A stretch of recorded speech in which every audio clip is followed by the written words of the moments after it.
Hey guys. Tonight we begin a journey into the darkest corners of royal history. Where love was forbidden, bloodlines were everything, and the pursuit of genetic purity created monsters that would make your worst nightmares seem like fairy tales. What if I told you that some of history's most famous queens and princesses were actually walking genetic time bombs? And here's the most shocking part, they knew it. And they kept doing it anyway. Picture this.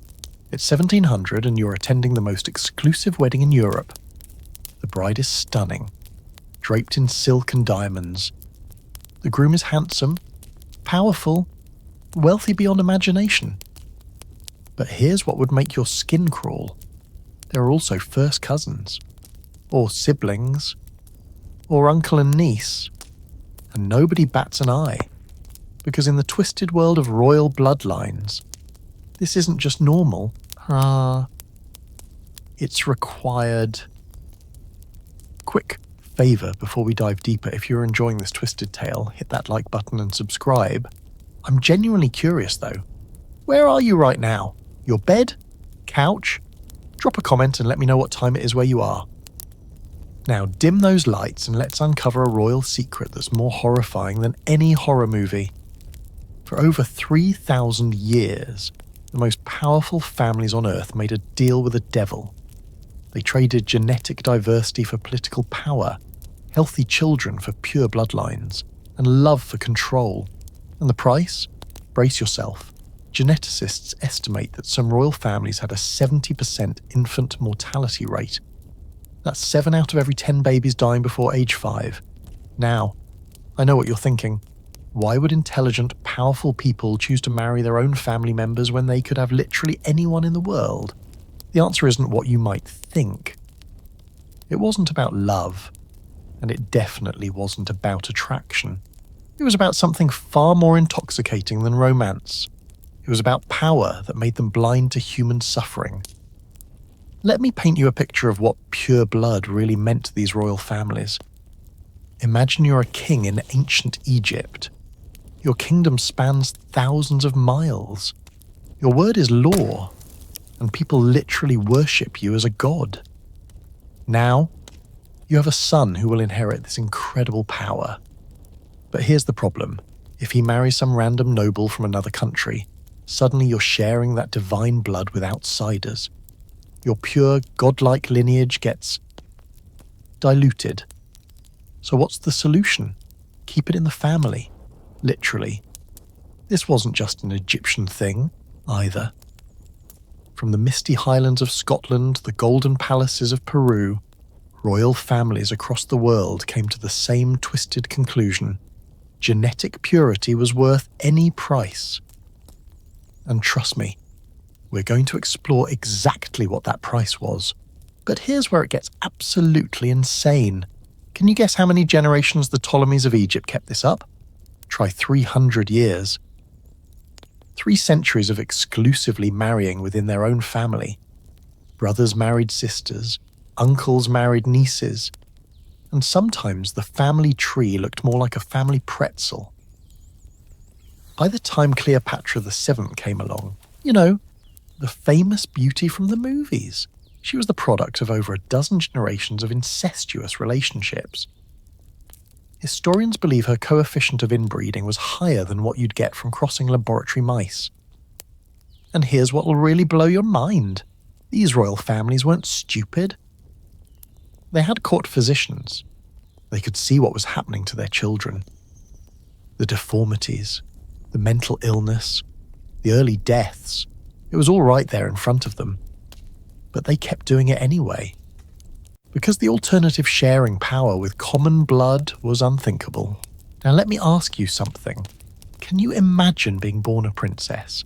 Raised from birth knowing that your husband had already been chosen for you? And that husband was your brother? These weren't marriages, they were genetic experiments, and the women were the lab rats. The economic reasons were just as twisted as the political ones.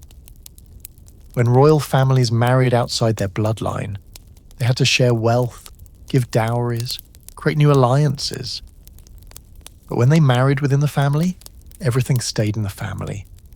The money, the land, the power, it all just circulated within the same genetic pool, growing more concentrated and more toxic with each generation. Some cultures even created religious justifications for this madness. In ancient Egypt, pharaohs claimed they were descendants of the gods, so naturally, they could only marry other descendants of the gods, namely their siblings. The Inca rulers of Peru had similar beliefs. They thought their bloodline was so sacred, so pure, that mixing it with anyone else's would be like diluting liquid gold with mud. But here's the thing that really gets me. They weren't just destroying themselves. They were creating genetic time bombs that would explode generations later. That royal princess forced to marry her cousin? Her great-great-granddaughter might be born with haemophilia. That prince who married his niece? His descendant might be born with severe mental disabilities. And the most heartbreaking part? Some of these women knew exactly what they were doing to their future children, but they had no power to stop it. They were queens and princesses, the most privileged women in the world, but when it came to their own bodies and their own reproductive choices, they were slaves. This isn't just ancient history, either. This genetic catastrophe continued well into the modern era. Queen Victoria of England, sweet old grandmother Victoria, unknowingly spread haemophilia through royal bloodlines like a genetic plague. The last Tsar of Russia's family was destroyed by it. The Habsburg dynasty that ruled much of Europe for centuries, they literally inbred themselves out of existence. Now, geneticists estimate that by the final generations of these dynasties, some individuals carried genetic loads so severe that survival itself became a daily miracle. We're talking about walking collections of every possible genetic nightmare, all rolled into one tragic human being. And what science reveals next will make you wish this was just fiction. What exactly happens when you take the most complex biological machine on Earth, the human body, and start feeding it the same genetic information over and over again? Well, imagine trying to run a computer with the same corrupted file copied thousands of times. Eventually, the whole system crashes. And in the case of royal bloodlines, that crash was written in blood, deformity, and madness. Let me break this down in a way that'll make your skin crawl. Every human being carries about 25,000 genes. Now, some of these genes are what scientists call recessive. They're like sleeping monsters, hiding in your DNA, waiting for the right moment to wake up. In a normal, healthy relationship between two unrelated people, the chances of both parents carrying the same recessive monster gene is pretty slim. But when you're marrying your cousin, your brother, your uncle, suddenly, those sleeping monsters start having family reunions. Here's where it gets really dark. Scientists have a term for this. It's called the coefficient of inbreeding. Sounds fancy, right? But what it really measures is how screwed your genetics are. A normal person has a coefficient of 0. First cousins who marry, their children have a coefficient of 0.0625. Siblings, a terrifying 0.25. And some of these royal families, well, let's just say their numbers would make a mathematician weep. Now, can you guess what the most inbred royal in recorded history scored on this scale? Charles II of Spain hit 0.254. That's higher than what you'd get if you crossed two siblings. His family tree was so tangled that he was simultaneously his own second cousin, his own great-nephew, and probably a few other impossible relationships that would require a PhD in genealogy to figure out. But let's talk about what this actually looked like, because the textbooks don't prepare you for this. Picture this. You're a court physician in 16th century Europe, and you're called to examine the newest royal baby. The parents are expecting a perfect little prince or princess. But what you find instead is, well, something that makes you question everything you know about medicine. The most famous example is something called the Habsburg jaw. A massive underbite so severe that these poor souls could barely chew their food. Imagine trying to eat with your lower jaw jutting out so far that your teeth don't even meet. The Spanish painter Velázquez tried his best to make these royals look regal in their portraits, but even his artistic genius couldn't hide the fact that some of these people looked like they belonged in a medical textbook rather than on a throne. And here's what's absolutely heartbreaking. That's just what you could see on the outside. The real horror show was happening inside their bodies. Haemophilia, the so-called royal disease, turned every minor cut into a potential death sentence. These were supposed to be mighty warriors and powerful rulers, but a simple nosebleed could kill them. Medical historians estimate that haemophilia affected at least 15 royal houses across Europe, all traced back to one genetic mutation. Queen Victoria unknowingly carried this genetic time bomb and spread it through European royalty like a plague. Her great-grandson, the Russian Tsarevich Alexei, was so fragile that his parents had to hire a team of sailors to carry him around on a stretcher, because even a playground bump could cause internal bleeding that would last for weeks. Can you imagine being a child and knowing that playing tag could literally kill you? But here's what really gets me: the mental effects. Inbreeding doesn't just destroy your body, it systematically dismantles your mind. We're talking about severe depression, schizophrenia, bipolar disorder, and cognitive disabilities that range from mild learning difficulties to complete inability to function. Geneticists today believe that inbreeding increases the risk of mental illness by up to 400%. Joanna of Castile, known as Joanna the Mad, was so mentally unstable that she carried her dead husband's coffin around Spain for years, refusing to bury him because she believed he would come back to life. Now, you might think, well, grief can make anyone do crazy things, but historians believe her behaviour was likely the result of severe mental illness caused by generations of Habsburg inbreeding. Now, here's something that'll blow your mind. The royal physicians knew something was wrong. Court records from across Europe are filled with desperate attempts to explain away the obvious. They blamed bad air, evil spirits, God's punishment, and my personal favourite, an excess of royal blood, as if there was such a thing as being too royal. It's like a medieval version of "it's not a bug, it's a feature." The statistics are absolutely mind-boggling. In normal populations, the infant mortality rate in medieval times was around 30%. Tragic, but understandable given the medical knowledge of the time. But in highly inbred royal families, we're talking about 50, 60, sometimes even 70% of children dying before their 5th birthday. Medical researchers analysing Habsburg family records found that the Spanish branch produced dozens of children over their final century, but only a handful survived to adulthood. And most of those were so physically and mentally damaged that they could barely function as human beings, let alone rulers of an empire. And here's the truly insidious part. Inbreeding doesn't just affect one generation. It's like a genetic debt that keeps accumulating interest. Each generation of cousin marriages, each uncle-niece pairing, each sibling union added another layer of genetic damage. By the time you got to the final generations of these dynasties, you weren't just looking at children with 1 or 2 genetic disorders.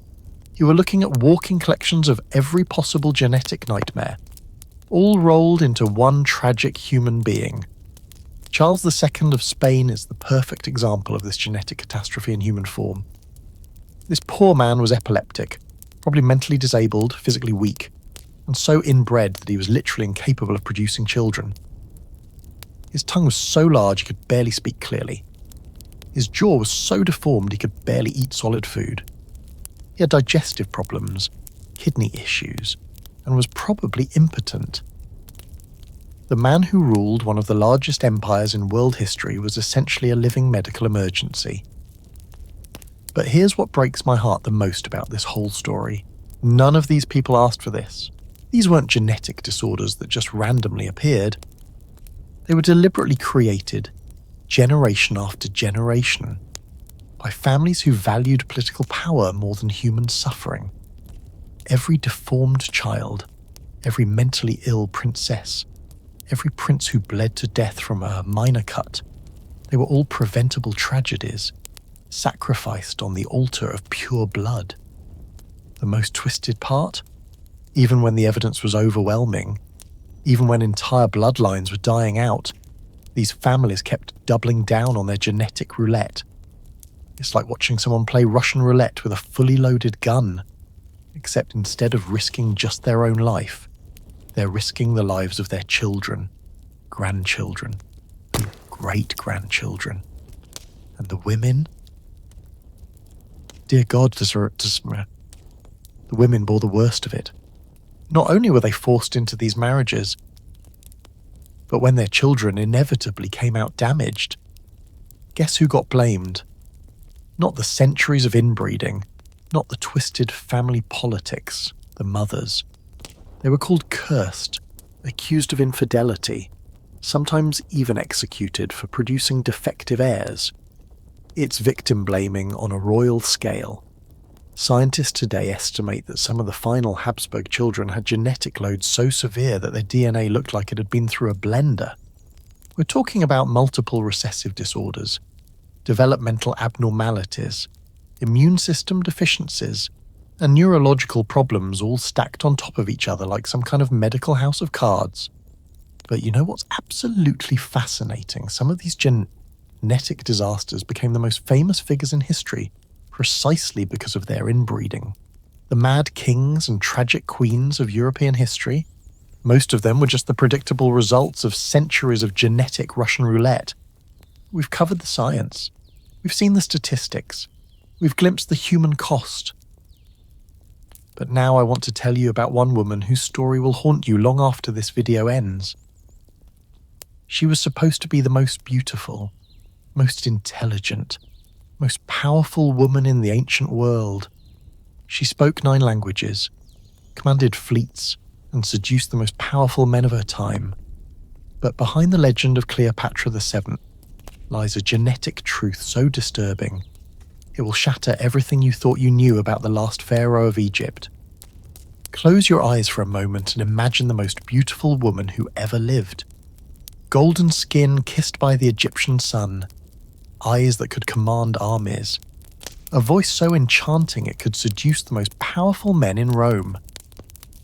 This is how Hollywood sold us Cleopatra, Elizabeth Taylor in all her glamorous glory. But what if I told you that the real Cleopatra VII was likely a genetic nightmare wrapped in royal propaganda? What if the last pharaoh of Egypt was actually the horrifying end result of 3 centuries of the most systematic inbreeding program in human history? Let me take you back to Alexandria, 69 BC, where one of history's most famous women was born into what can only be described as a genetic house of horrors. But here's the thing that'll absolutely shock you. By the time Cleopatra came into this world, her family had been exclusively marrying brothers, sisters, uncles, and nieces for nearly 300 years.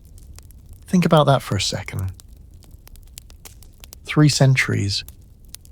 That's longer than America has existed as a country. The Ptolemies didn't just occasionally marry within the family, they made it their religion. Starting with Ptolemy I, one of Alexander the Great's generals who conquered Egypt, this dynasty turned incest into an art form. And here's where it gets really twisted. They were proud of it. They believed their blood was so divine, so pure, that mixing it with anyone else's would be like contaminating liquid gold with dirt. Now, let me paint you a picture of just how tangled this family tree really was. Cleopatra VII's great-great-grandmother was also her great-great-great-grandmother. Her grandfather was also her great-uncle. Her father, Ptolemy XIII, was married to his own sister. And Cleopatra herself, well, she married not 1, but 2 of her younger brothers. Because apparently once wasn't enough to prove your commitment to keeping it in the family. Historians estimate that Cleopatra's coefficient of inbreeding was around 0. 359. That's higher than what you'd get from 3 generations of sibling marriages. To put that in perspective, laboratory mice used for genetic research typically have coefficients around 0.25, and even they start showing severe problems. Cleopatra was more inbred than lab animals specifically bred to study genetic disorders.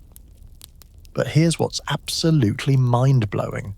This woman supposedly spoke 9 languages fluently, commanded one of the largest navies in the Mediterranean, and was clever enough to manipulate Julius Caesar and Mark Antony, 2 of the most powerful men in history. How is that even possible with such severe inbreeding? Well, buckle up, because the truth is far more disturbing than you might imagine. Modern geneticists believe that Cleopatra likely suffered from what they call genetic compensation. Essentially, her body was working overtime just to function normally. Think of it like running a computer that's 90% corrupted files, but somehow still managing to play video games. It's impressive, but it's also incredibly fragile. And here's something that'll make you question everything you've seen in movies. Ancient Roman sources, who actually met Cleopatra, described her as, well, let's just say striking rather than beautiful. The historian Plutarch wrote that her charm came from her intelligence and conversation, not her physical appearance. Roman coins minted during her lifetime show a woman with a prominent nose, thin lips, and what historians politely call strong features. In other words, she looked exactly like what you'd expect from 300 years of inbreeding. But wait, it gets worse. Let me tell you about her family history, because it reads like a medical horror story. Her ancestor Ptolemy VIII was so obese he could barely walk and was nicknamed Physcon, which basically means fatty in Greek. Cleopatra III, her great-great-grandmother, was described by historians as having severe mental health issues and was known for poisoning family members who disagreed with her. And Ptolemy IX had such severe digestive problems that court records mention his constant need for special physicians. Now, here's where the story gets really tragic. Cleopatra had 4 children, Caesarion with Julius Caesar, and 3 with Mark Antony. And guess what happened to most of them? Caesarion was executed at age 17. The twins, Alexander Helios and Cleopatra Selene, were taken to Rome as prisoners, and Alexander simply disappeared from history, probably dead before reaching adulthood. Only Cleopatra Selene survived to have children, and even she died young at around 35. But here's what really gets me. Cleopatra knew exactly what she was doing to her bloodline. The Ptolemies kept detailed records, and they could see the pattern. Generation after generation of shortened lifespans, increasing physical problems, mental instability, and fertility issues. Yet they kept doing it anyway, because the alternative, allowing foreign blood into their divine lineage, was unthinkable. And let's talk about that divine lineage for a moment, because it's based on one of the most twisted religious beliefs in history. The Ptolemies claimed they were descendants of Alexander the Great, who they said was the son of the god Amun-Ra. Therefore, they argued, their blood was literally divine, and mixing it with mortal blood would be blasphemy. It's like creating a religious cult around your own DNA. Egyptologists studying Ptolemaic family records have found evidence of what they call genetic bottlenecking, so severe that by Cleopatra's time, the family essentially had the genetic diversity of a small village. We're talking about 13 generations of rulers who shared almost identical DNA. It's a miracle that any of them survived to adulthood, let alone ruled an empire. But here's something that'll absolutely blow your mind. Cleopatra might not have even been Egyptian. The Ptolemies were Macedonian Greeks who conquered Egypt and never bothered to learn the local language or integrate with the population. Cleopatra VII was actually the first Ptolemaic ruler in 300 years who bothered to learn Egyptian. So this woman, who we think of as the quintessential Egyptian queen, was actually more like a foreign occupier who happened to be born in Alexandria. And speaking of Alexandria, the city was essentially built to enable royal inbreeding. The Ptolemies created a closed court system where they rarely left the palace complex, rarely interacted with outsiders, and certainly never considered marrying anyone who wasn't family. They turned one of the greatest cities in the ancient world into a genetic prison. Modern DNA analysis of Ptolemaic mummies has revealed some truly disturbing findings. Scientists have found evidence of severe bone deformities, signs of chronic illness, and what appears to be significant neurological problems.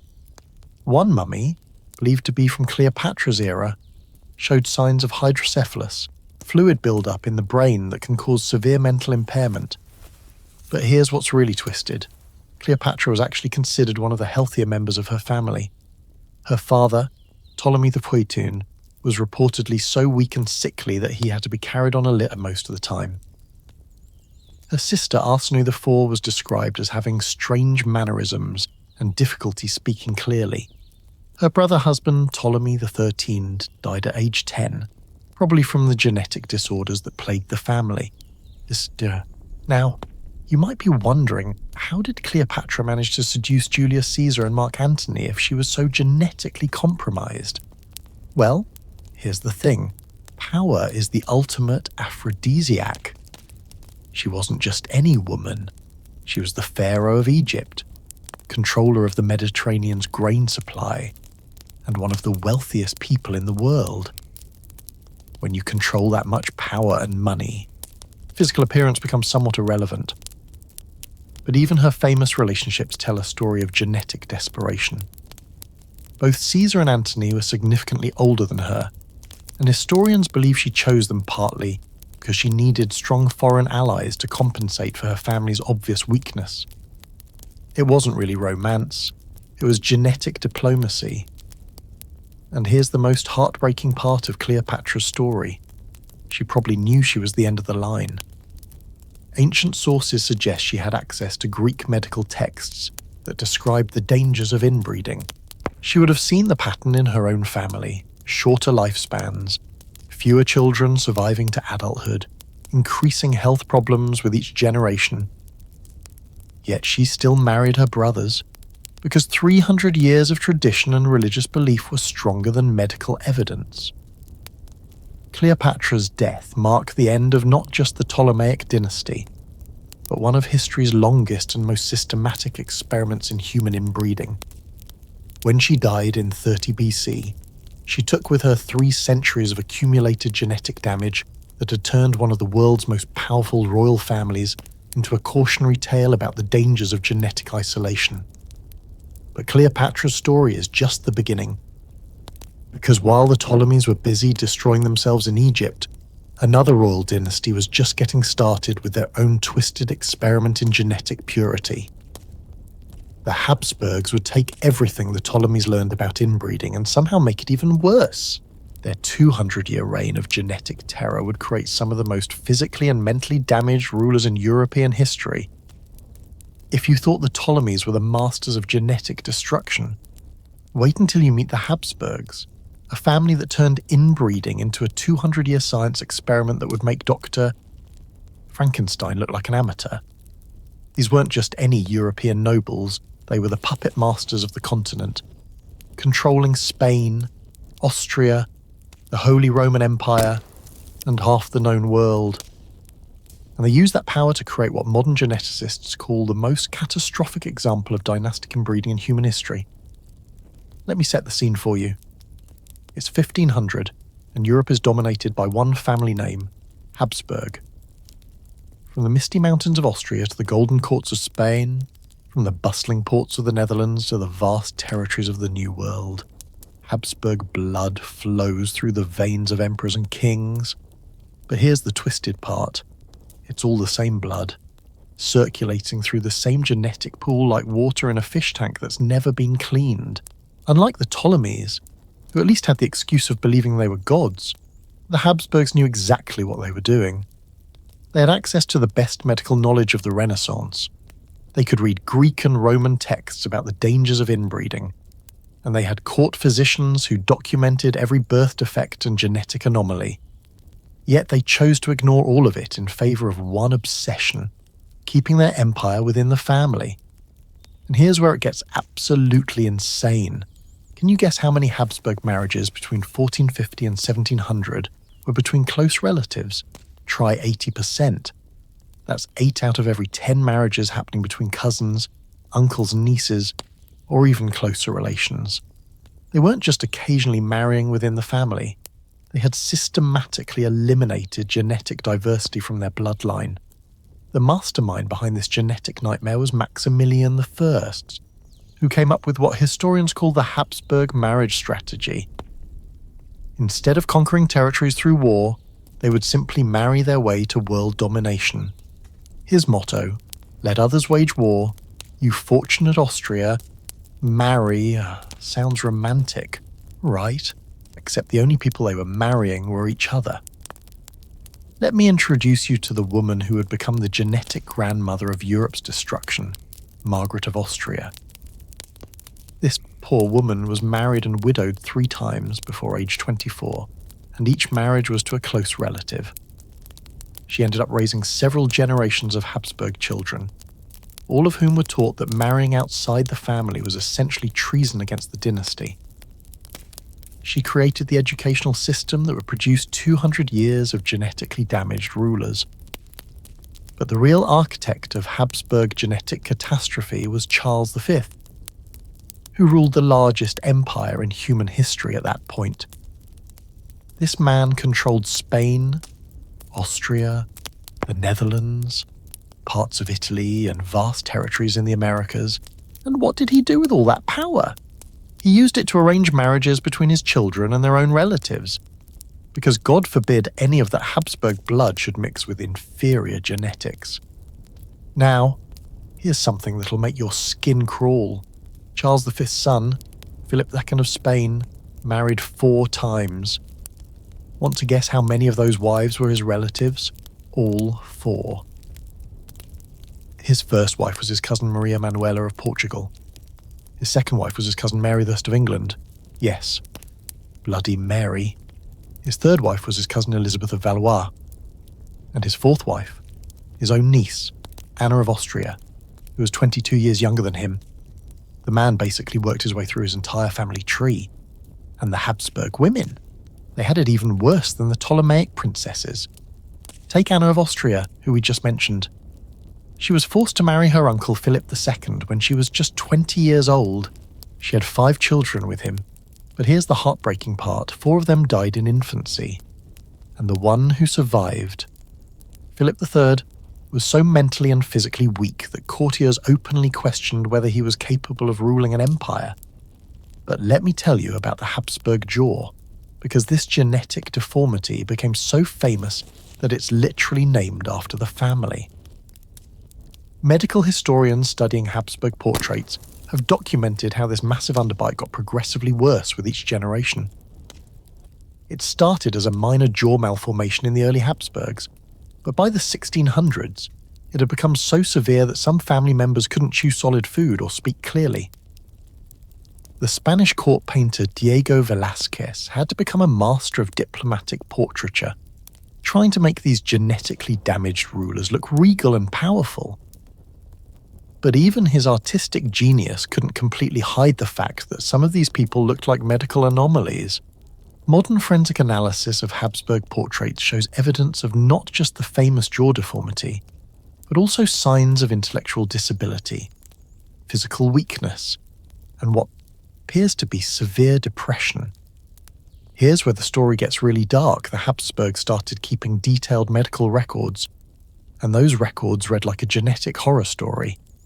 Generation after generation of stillbirths, infant deaths, children who lived but couldn't function normally, and adults who were clearly suffering from severe mental illness. Yet instead of changing course, they doubled down on their inbreeding strategy. Take Emperor Leopold I, for example. This man ruled the Holy Roman Empire for 47 years, but court records describe him as having severe speech impediments, chronic digestive problems, and what historians politely call unusual behavioural patterns. Modern geneticists believe he was probably suffering from multiple genetic disorders that affected both his physical and mental development. And then there's the women who had to bear these genetically damaged children. Marie Anne of Spain spent her entire adult life pregnant or recovering from pregnancy, trying desperately to produce healthy heirs for the Habsburg dynasty. She had 6 children with Leopold I, but 4 died in infancy, and the 2 who survived showed clear signs of genetic problems. Court records describe her as becoming increasingly depressed and reclusive as she watched her children suffer and die. But here's what really gets me. The Habsburg court physicians knew exactly what was causing these problems. Dr. Johannes Marcus Marai, court physician to Emperor Ferdinand III, wrote detailed reports about the connection between family marriages and birth defects. He documented cases of Habsburg children born with severe physical deformities, mental disabilities, and immune system problems. His reports were filed away and ignored, because admitting the truth would have meant admitting that the entire Habsburg power structure was built on genetic quicksand. The economic cost of Habsburg inbreeding was staggering. Historians estimate that the Spanish branch of the family spent over 40% of their imperial budget on medical care for genetically damaged family members. They had to hire teams of specialized physicians, build private medical facilities, and maintain entire courts designed to accommodate rulers who couldn't function normally.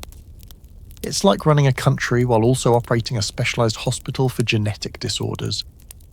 And here's something that'll blow your mind. The Habsburgs actually started importing foreign spouses in the 1600s, but by then it was too late. The genetic damage had accumulated to such a degree that even marriages to completely unrelated royals couldn't reverse the effects. It's like trying to clean a polluted river by adding a cup of fresh water. The most tragic example of this was Maria Theresa of Austria, who married Francis I of Lorraine, technically not a relative, which was revolutionary for the Habsburgs. She had 16 children with him, and for a brief moment, it seemed like the family might recover its genetic health. But the accumulated damage from 200 years of inbreeding meant that even with fresh blood, many of her children still suffered from genetic problems. Religious leaders of the time actually started speaking out against Habsburg marriage practices, which tells you just how obvious the problems had become. Pope Innocent V reportedly refused to grant dispensations for some Habsburg marriages, calling them an offence against natural law and law. When the Pope thinks your family relationships are too twisted, you know you've crossed a line. But the most heartbreaking aspect of the Habsburg genetic tragedy is how it affected the women's ability to bear healthy children. Historians studying Habsburg family records have found evidence of miscarriage rates approaching 60%. That's 6 out of every 10 pregnancies ending in loss. These women spent their entire adult lives trying to produce heirs for the dynasty, watching child after child die in infancy or live brief, painful lives marked by genetic suffering. The psychological toll on Habsburg women was immense. Court records describe many of them as becoming increasingly religious, depressed, and reclusive as they aged. They knew they were trapped in a system that valued their bloodline more than their happiness or the health of their children, but they had no power to change it. And here's the ultimate irony. All of this genetic destruction was supposed to preserve Habsburg power, but it actually weakened the dynasty beyond repair. By the 1700s, the Spanish Habsburgs were so genetically damaged that they literally couldn't produce viable heirs, and the line died out completely. The Austrian branch survived, but only by essentially abandoning the inbreeding practices that had defined the family for centuries. The Habsburg genetic experiment reached its horrifying climax in one man whose story is so disturbing. It reads like something out of a medical horror novel. Charles II of Spain, the final Habsburg king, was the walking embodiment of 200 years of genetic recklessness. His coefficient of inbreeding was so high that he was essentially the product of a controlled breeding program designed to create the most genetically damaged human being possible. Soon. Sometimes history gives us stories so tragic that they feel more like cautionary tales than real events.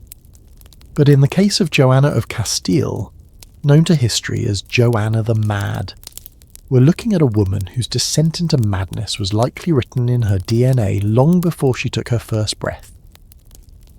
Her story isn't just about mental illness, it's about how centuries of royal inbreeding created a genetic time bomb that would explode in the most heartbreaking way possible. Born in 1479, Joanna seemed destined for greatness. She was the daughter of the legendary Isabella of Castile and Ferdinand of Aragon, the power couple who united Spain, funded Columbus's voyages, and kicked off the Spanish Golden Age. Joanna was brilliant, speaking 6 languages fluently, and was considered one of the most beautiful princesses in Europe. But lurking in her DNA was a cocktail of genetic damage that would turn her life into a living nightmare. Now, here's where the story gets really twisted. Joanna's parents weren't just political allies, they were also second cousins.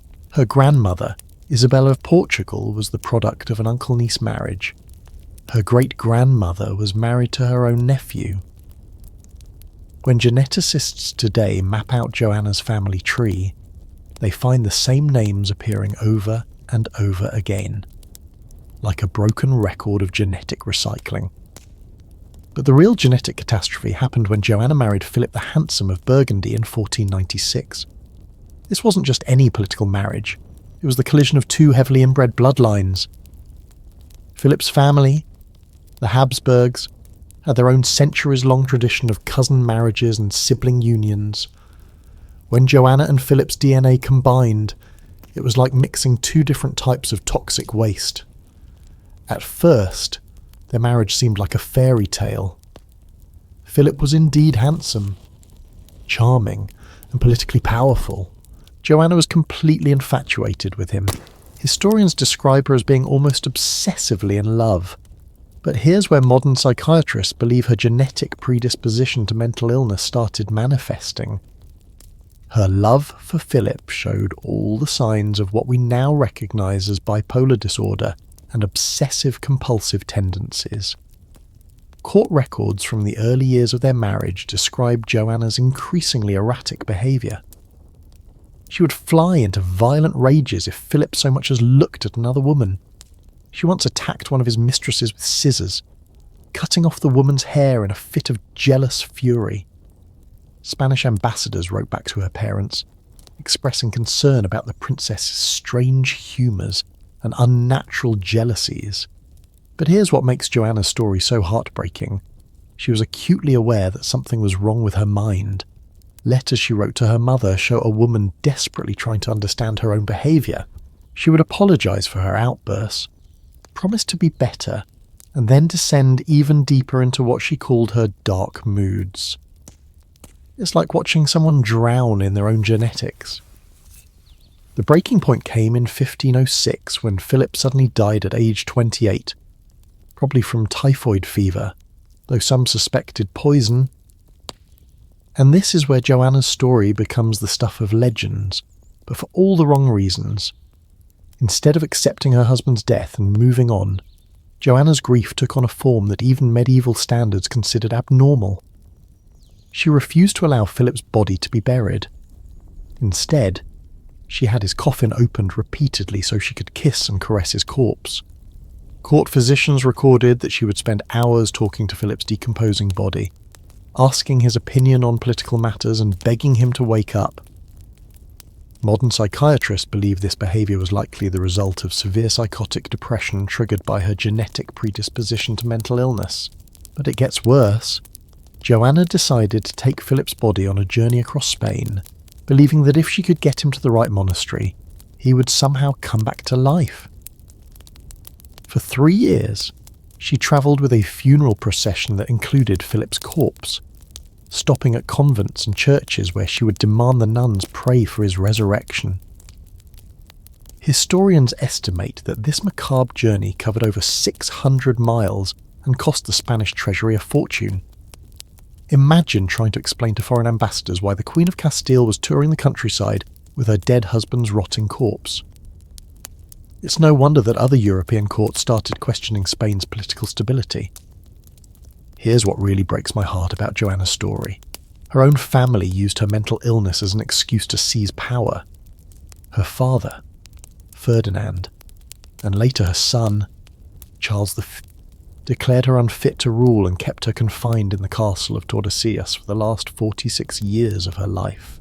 She became a political prisoner in her own kingdom, all because her genetic inheritance had made her mind a battlefield she couldn't win.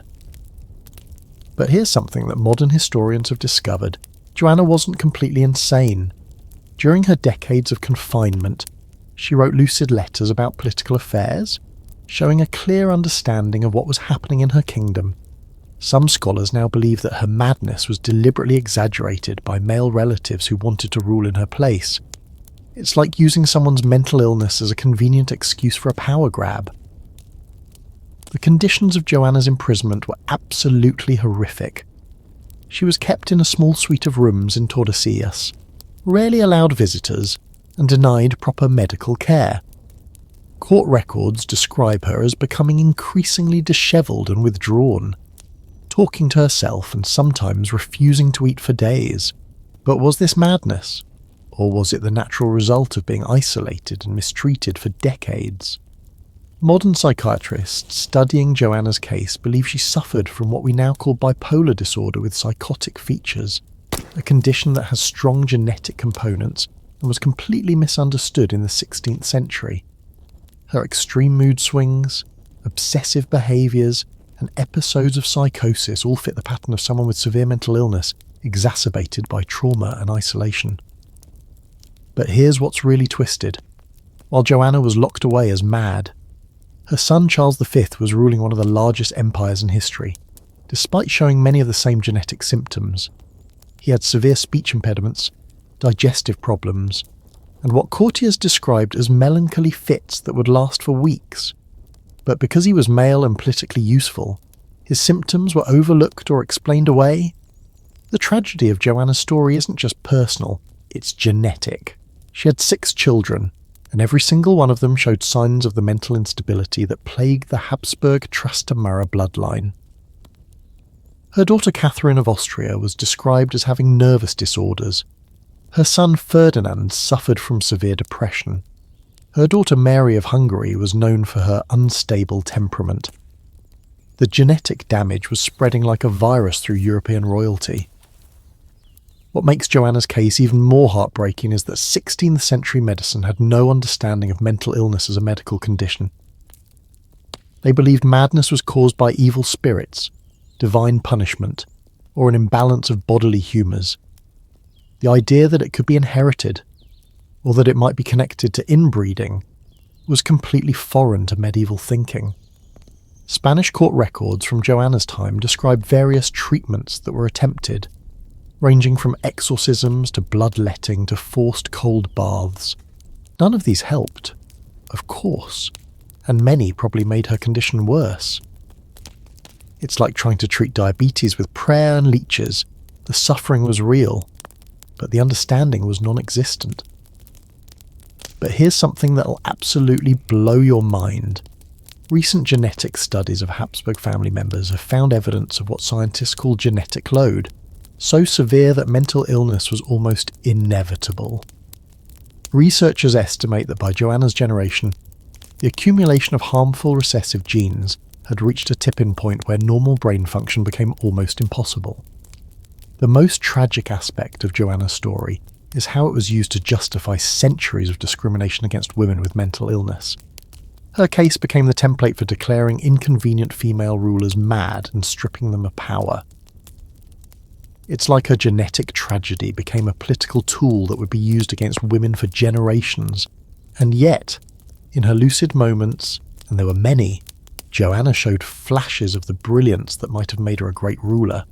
Letters she wrote during her imprisonment demonstrate sophisticated political thinking, deep religious faith, and genuine concern for her subjects' welfare. She wasn't just a mad woman, she was a complex human being whose potential was destroyed by forces beyond her control. Joanna died in 1555 after 46 years of confinement, never having been allowed to rule the kingdom that was rightfully hers. Her death marked the end of one of the most tragic chapters in the history of royal inbreeding, but it was far from the end of the genetic nightmare that was spreading through European bloodlines. Because while Joanna was locked away in her castle, slowly losing her mind to inherited mental illness, another family was about to face an even more devastating genetic curse. The Romanovs of Russia would soon discover that royal blood could carry diseases far more deadly than madness. Diseases that would literally bleed their dynasty to death. Listen. Imagine being the most powerful woman in the world, ruling over 1/6 of the planet's landmass, commanding millions of subjects, controlling vast armies and unlimited wealth, and yet being completely helpless to save your own child from a disease that could kill him with something as simple as a bruised knee. This was the nightmare that consumed Empress Alexandra of Russia, a German princess whose perfect royal bloodline carried within it a genetic curse that would ultimately destroy the most powerful empire on earth. Alexandra Feodorovna wasn't just any European princess. Born Princess Alix of Hesse, and by Rhine in 1872 she was the granddaughter of Queen Victoria herself, part of what historians call the royal spiderweb that connected every major European throne through carefully planned marriages. On paper, she was genetically perfect for producing strong imperial heirs. In reality, she was carrying one of the most devastating genetic time bombs in human history. When Alexandra married Tsar Nicholas II of Russia in 1894, it seemed like a fairy tale romance. They were genuinely in love, unusual for royal marriages at the time, and both came from impeccable bloodlines. The Russian courts celebrated what they believed would be the birth of a new generation of strong Romanov rulers. What they got instead was a genetic nightmare that would shake the foundations of the empire. Here's where the story takes a turn that'll make your skin crawl. Alexandra's grandmother, Queen Victoria, was what geneticists call a carrier. She looked perfectly healthy, but hidden in her DNA was a defective gene that caused haemophilia, a blood disorder where the slightest injury can cause fatal bleeding. Victoria passed this genetic landmine to several of her children, who then spread it through European royalty like a plague. But here's the truly twisted part. Haemophilia is what's called an X-linked recessive disorder, which means it primarily affects males and is passed through the female line. So Alexandra, like many royal women of her generation, became an unwitting biological weapon, carrying a disease that would only reveal itself in her sons. It's like being forced to play genetic Russian roulette, except you don't know the gun is loaded until you pull the trigger. For 11 years, Alexandra and Nicholas had 4 daughters: Olga, Tatiana, Maria, and Anastasia, all healthy, all beautiful, all seemingly perfect. But there was one problem. Russia needed a male heir. The pressure on Alexandra was immense. Russian nobles whispered that she was cursed, that she couldn't produce sons, that perhaps the dynasty should look elsewhere for its future.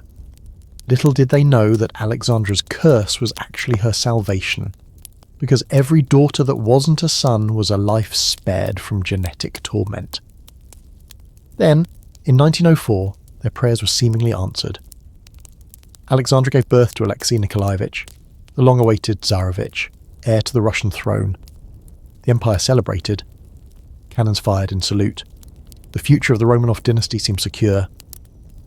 But within weeks, doctors noticed something horrifying. The baby's navel wouldn't stop bleeding after the umbilical cord was cut. That was just the beginning. As baby Alexei grew, every minor bump, every childhood tumble, every scraped knee became a potential death sentence. Imagine being a mother and knowing that your child playing tag could literally kill him. Picture trying to raise a future emperor who can't run, can't wrestle, can't do any of the things that prepare a boy to become a warrior king. Court physicians were baffled. In 1904, they barely understood what haemophilia was, let alone how to treat it. All they knew was that the heir to one of the world's most powerful thrones could bleed to death from a nosebleed. The irony was devastating. The boy destined to command millions of soldiers was more fragile than a porcelain doll. Alexandra's response to her son's condition reveals just how desperate and helpless she felt. She became obsessively religious, spending hours praying for Alexei's health. She consulted every doctor in Europe, tried every treatment available, and eventually turned to faith healers and mystics. It's heartbreaking to think of the Empress of Russia, one of the most powerful women on earth, reduced to begging strangers to save her child. Enter Grigory Rasputin, the infamous mad monk whose influence over the Russian royal family would become the stuff of legend. But here's what most people don't understand. Rasputin's power didn't come from mysticism or hypnosis. It came from the simple fact that he was the only person who seemed able to help Alexei during his bleeding episodes. Whether through some medical knowledge, psychological techniques, or sheer luck, Rasputin could somehow calm the boy and seemingly stop his hemorrhaging. Modern medical historians believe Rasputin might have used aspirin-free remedies and relaxation techniques that actually helped with haemophilia symptoms. But to Alexandra, desperate to save her son, Rasputin seemed like a miracle worker sent by God. This desperate mother gave a peasant mystic unprecedented access to the imperial family, not because she was naive or superstitious, but because she was watching her child slowly bleed to death and would try anything to save him. The secrecy surrounding Alexei's condition created an atmosphere of paranoia and conspiracy within the Russian court. The public knew something was wrong with the Tsarevich, but they didn't know what. Rumours spread like wildfire. Some said he was mentally disabled, others claimed he was disfigured. Still others whispered that he was actually dead and the family was hiding it. The truth, that the heir to the Russian throne had a genetic blood disorder, was kept secret to avoid political instability. But here's where the story gets really tragic. Alexandra knew exactly where Alexei's haemophilia came from. She had studied her family history, knew about her grandmother's genetic legacy, and understood that she was the one who had given her son this devastating disease. The guilt consumed her.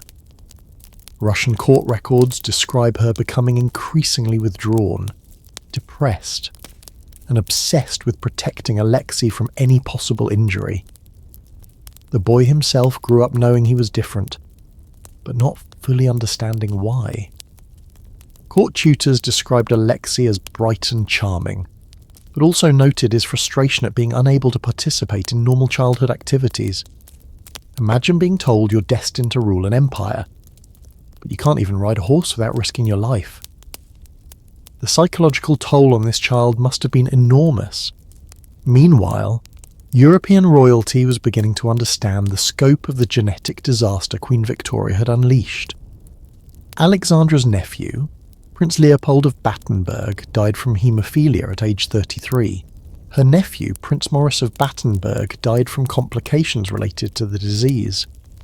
Her sister Irene of Prussia watched two of her sons die from haemophilia. The royal disease was systematically destroying the male lines of Europe's most powerful families.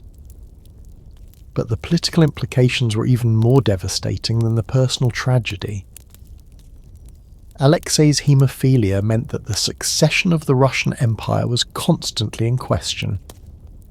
Every bleeding episode raised the possibility that the 300-year-old Romanov dynasty might end with a child who couldn't survive to adulthood. It's like trying to run a country while knowing that your entire political system could collapse at any moment because of a genetic dice roll. The strain on Nicholas and Alexandra's marriage was immense. Court observers noted that the Tsar became increasingly isolated and indecisive, while Alexandra grew more religious and paranoid. They were both trying to hold together an empire while watching their sons suffer from a disease they couldn't cure or even properly treat. It's a level of stress that would break most people, and it's certainly what broke the Russian imperial family. Here's what makes the story even more heartbreaking. medical advances that could have helped Alexei were literally being developed as he grew up. Blood transfusion techniques, clotting factor treatments, and better understanding of genetic disorders were all emerging in the early 1900s. If Alexei had been born just 20 years later, his haemophilia might have been manageable. Instead, he was caught in the worst possible moment in medical history, after the genetic damage was done. But before science could fix it. The final irony of Alexei's story is that his haemophilia, which was supposed to be kept secret to protect the monarchy, actually became one of the factors that destroyed it. Rasputin's influence over Alexandra, the family's isolation from court society, the rumours about the Tsarevich's health, all of these contributed to the political instability that would eventually lead to revolution. And the most tragic part? Alexis never got the chance to find out if he could have been a good ruler despite his genetic disadvantage. At age 13, he and his entire family were murdered by Bolshevik revolutionaries in 1918.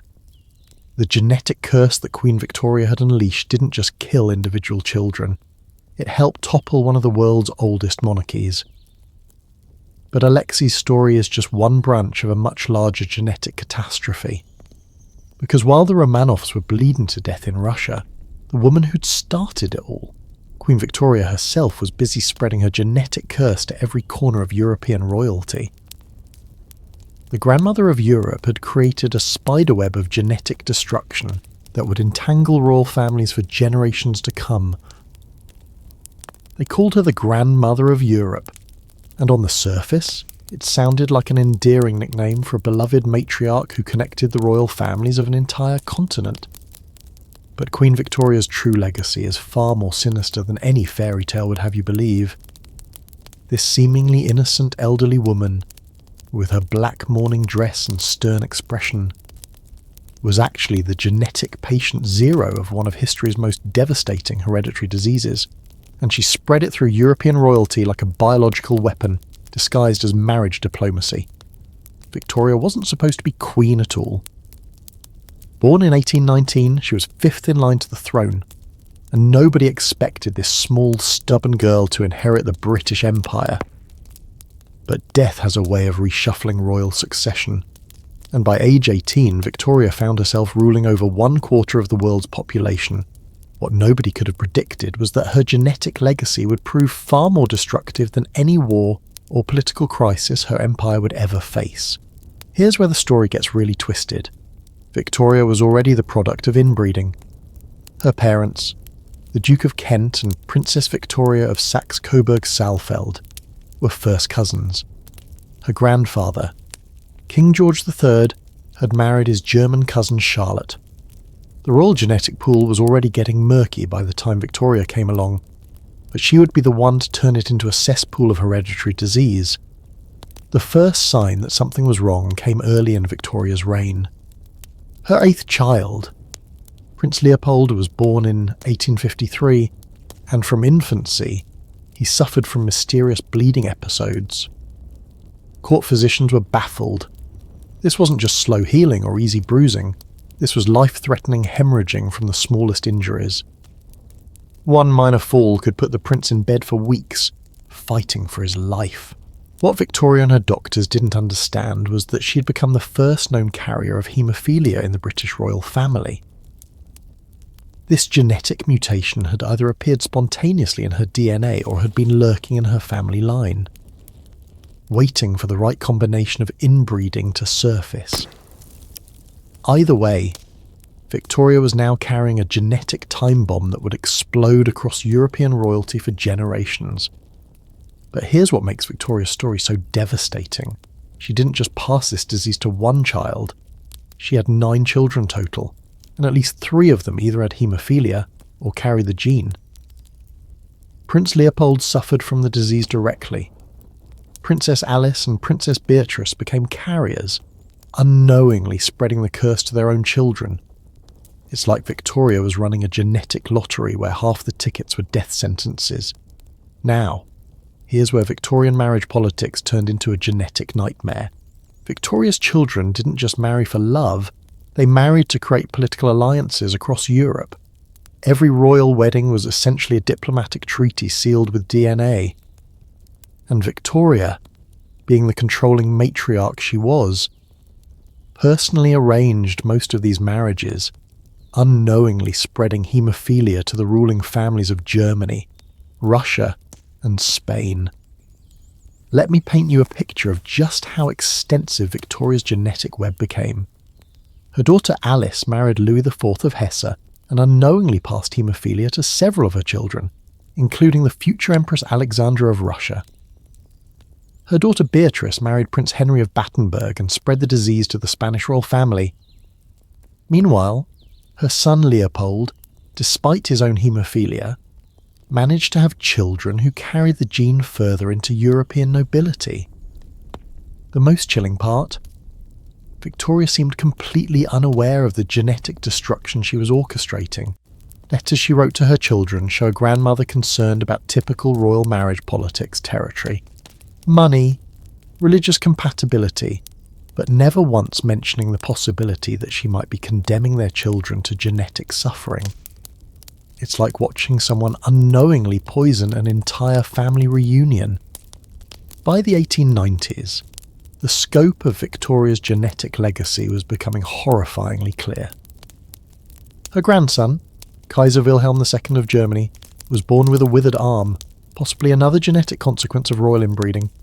Her granddaughter, Empress Alexandra of Russia, was watching her son Alexei slowly bleed to death. Her great-grandsons in Spain were dying from haemophilia in childhood. The woman who had been celebrated as the grandmother of European royalty was actually its genetic destroyer. But here's what really gets me. Victoria's approach to these tragedies reveals how little royal families understood about heredity. When her grandson, Prince Maurice of Battenberg, died from haemophilia at age 23, Victoria wrote in her diary that it was God's will and a mysterious providence. She never connected the dots between her own genetic legacy and the suffering of her descendants. It's like watching someone create a disaster and then express surprise that disasters keep happening. The medical establishment of Victoria's time was equally clueless.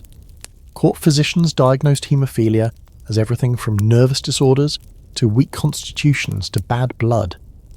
The idea that a healthy-looking woman could carry a deadly genetic disease that only affected her male descendants was completely foreign to 19th century medical thinking. Victoria's doctors were essentially performing genetic experiments without understanding what they were doing. And the women who carried Victoria's genetic curse suffered in ways that history often overlooks. Princess Alice watched two of her sons suffer from haemophilia and lived in constant fear that any minor injury could kill them. Princess Beatrice became so overprotective of her haemophiliac sons that courtiers described her as neurotically anxious. These women weren't just mothers. They were unwilling participants in a genetic nightmare they couldn't understand or control. The political implications of Victoria's genetic legacy were staggering. The Spanish royal family nearly went extinct because of haemophilia. The Russian Revolution was partially triggered by the political instability caused by Alexei's condition and Rasputin's influence.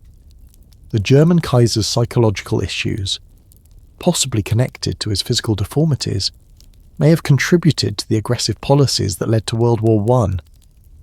Victoria's genetic curse didn't just kill individual children, it destabilized entire nations. Here's something that'll blow your mind. Modern geneticists estimate that Queen Victoria's haemophilia gene affected at least 15 royal families across Europe. That's 15 different dynasties, controlling dozens of countries, all connected by a single genetic mutation that originated in one small, stubborn woman from England. It's like a biological version of the butterfly effect, where one genetic change in Victorian England ended up influencing the entire course of European history. The most tragic irony of Victoria's story is that she lived long enough to see the devastating effects of her genetic legacy, but never understood her role in creating it. She watched her son Leopold suffer and die from haemophilia at age 30. She witnessed the pain of her daughters as they lost children to the same disease. She saw the political chaos caused by genetic instability in royal families across Europe. yet she never made the connection between her own DNA and the suffering of her descendants. What makes Victoria's genetic curse even more insidious is how it interacted with the existing inbreeding practices of European royalty. The haemophilia gene was bad enough on its own, but when combined with the genetic damage already accumulated through centuries of cousin marriages, it created a perfect storm of hereditary disaster. It's like adding a lit match to a warehouse full of gunpowder. The secrecy surrounding royal genetic diseases made everything worse. Families like the Romanovs kept Alexi's haemophilia secret, which meant other royal families couldn't make informed decisions about marriage alliances.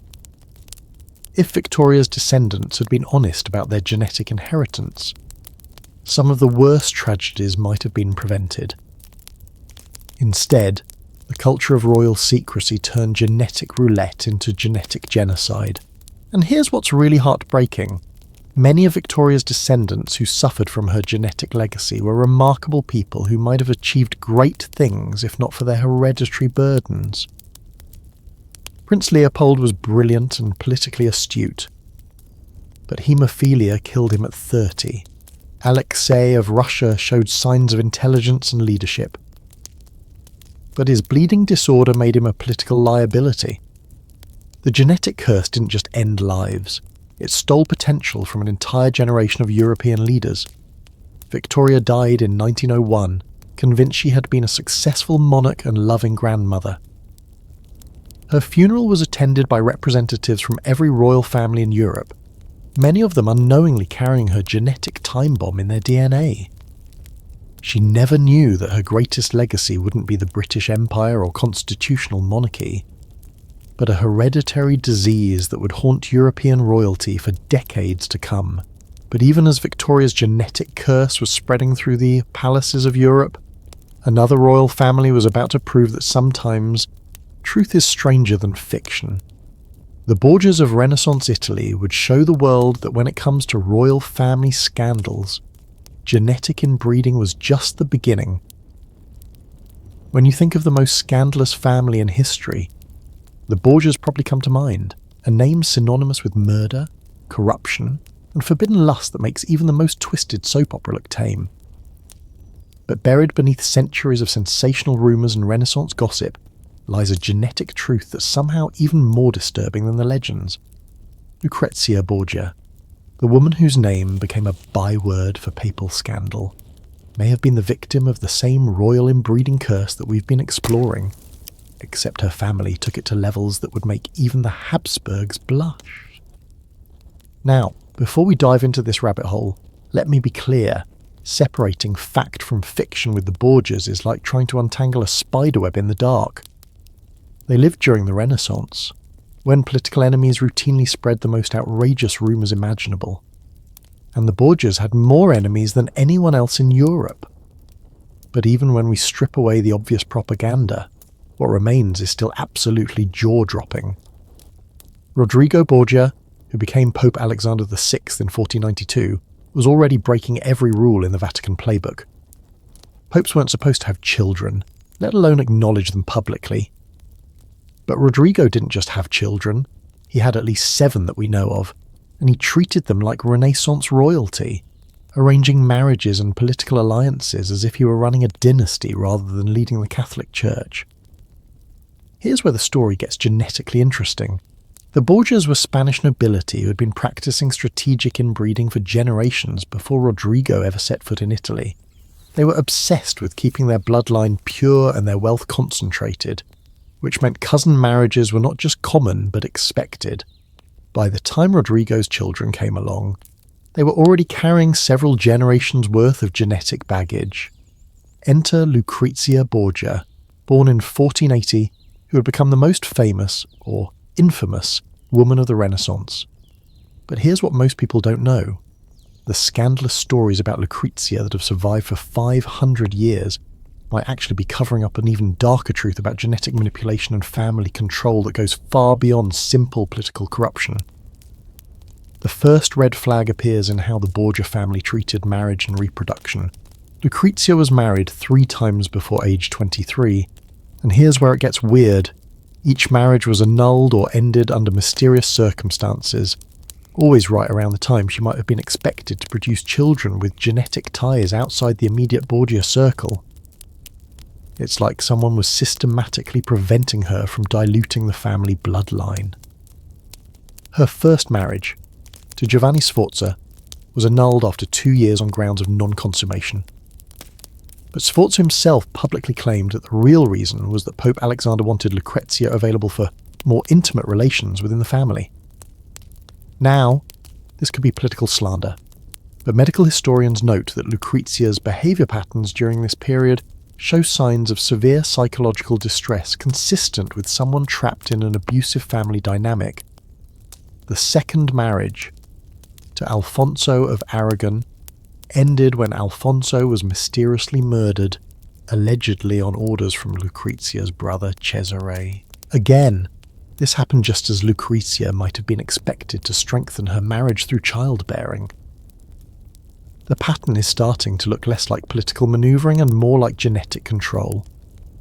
But here's where the story takes a turn that'll make your skin crawl.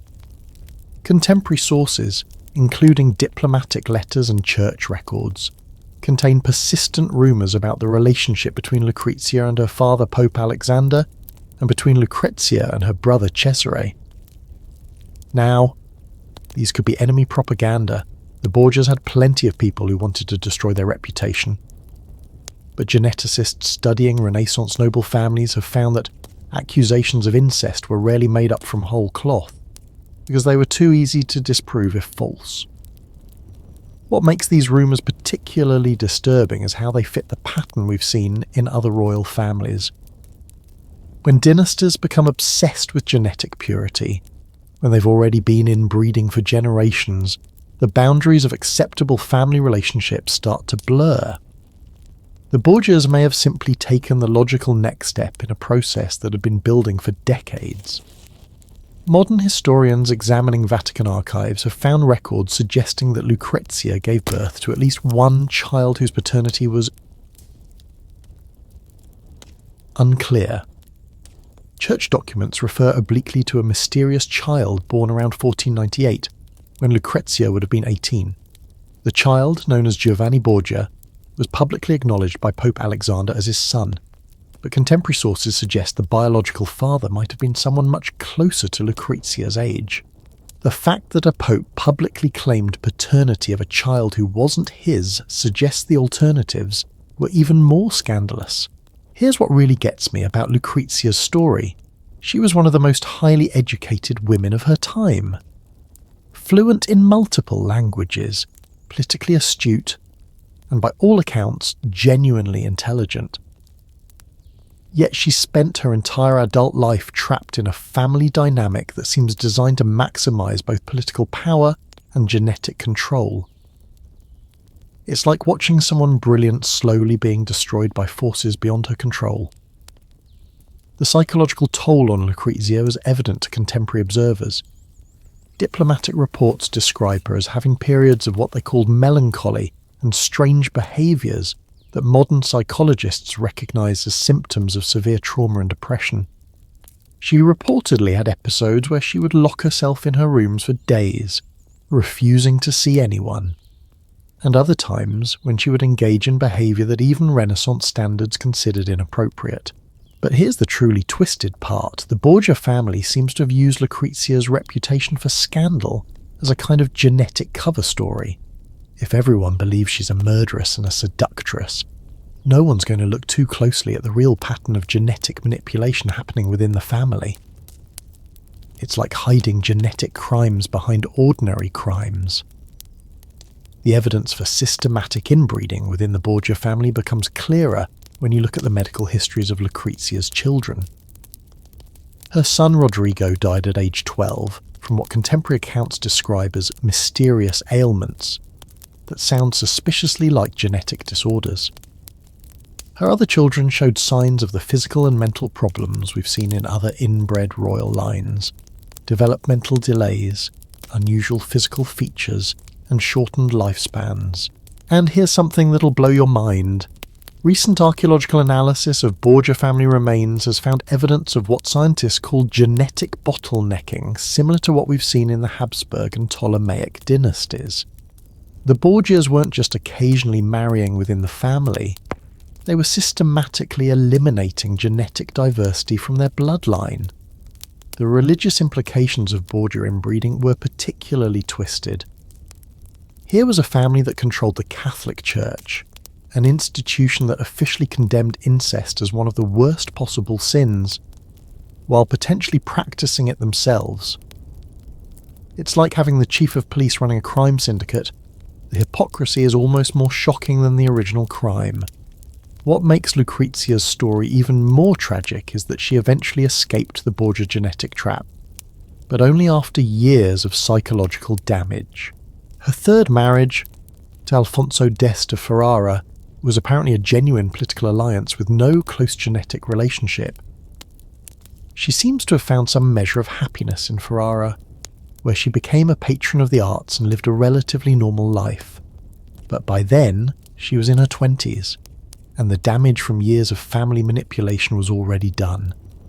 The Borgia genetic experiment, if that's what it was, ultimately failed, just like all the others we've examined. The family line died out within a few generations, plagued by the same fertility problems, shortened lifespans, and genetic disorders that destroyed the Ptolemies and Habsburgs. Their obsession with genetic purity led to genetic extinction. But perhaps the most disturbing aspect of the Borgia story is how it was covered up. For 500 years, historians focused on the political and sexual scandals, the murders and conspiracies, the corruption and nepotism.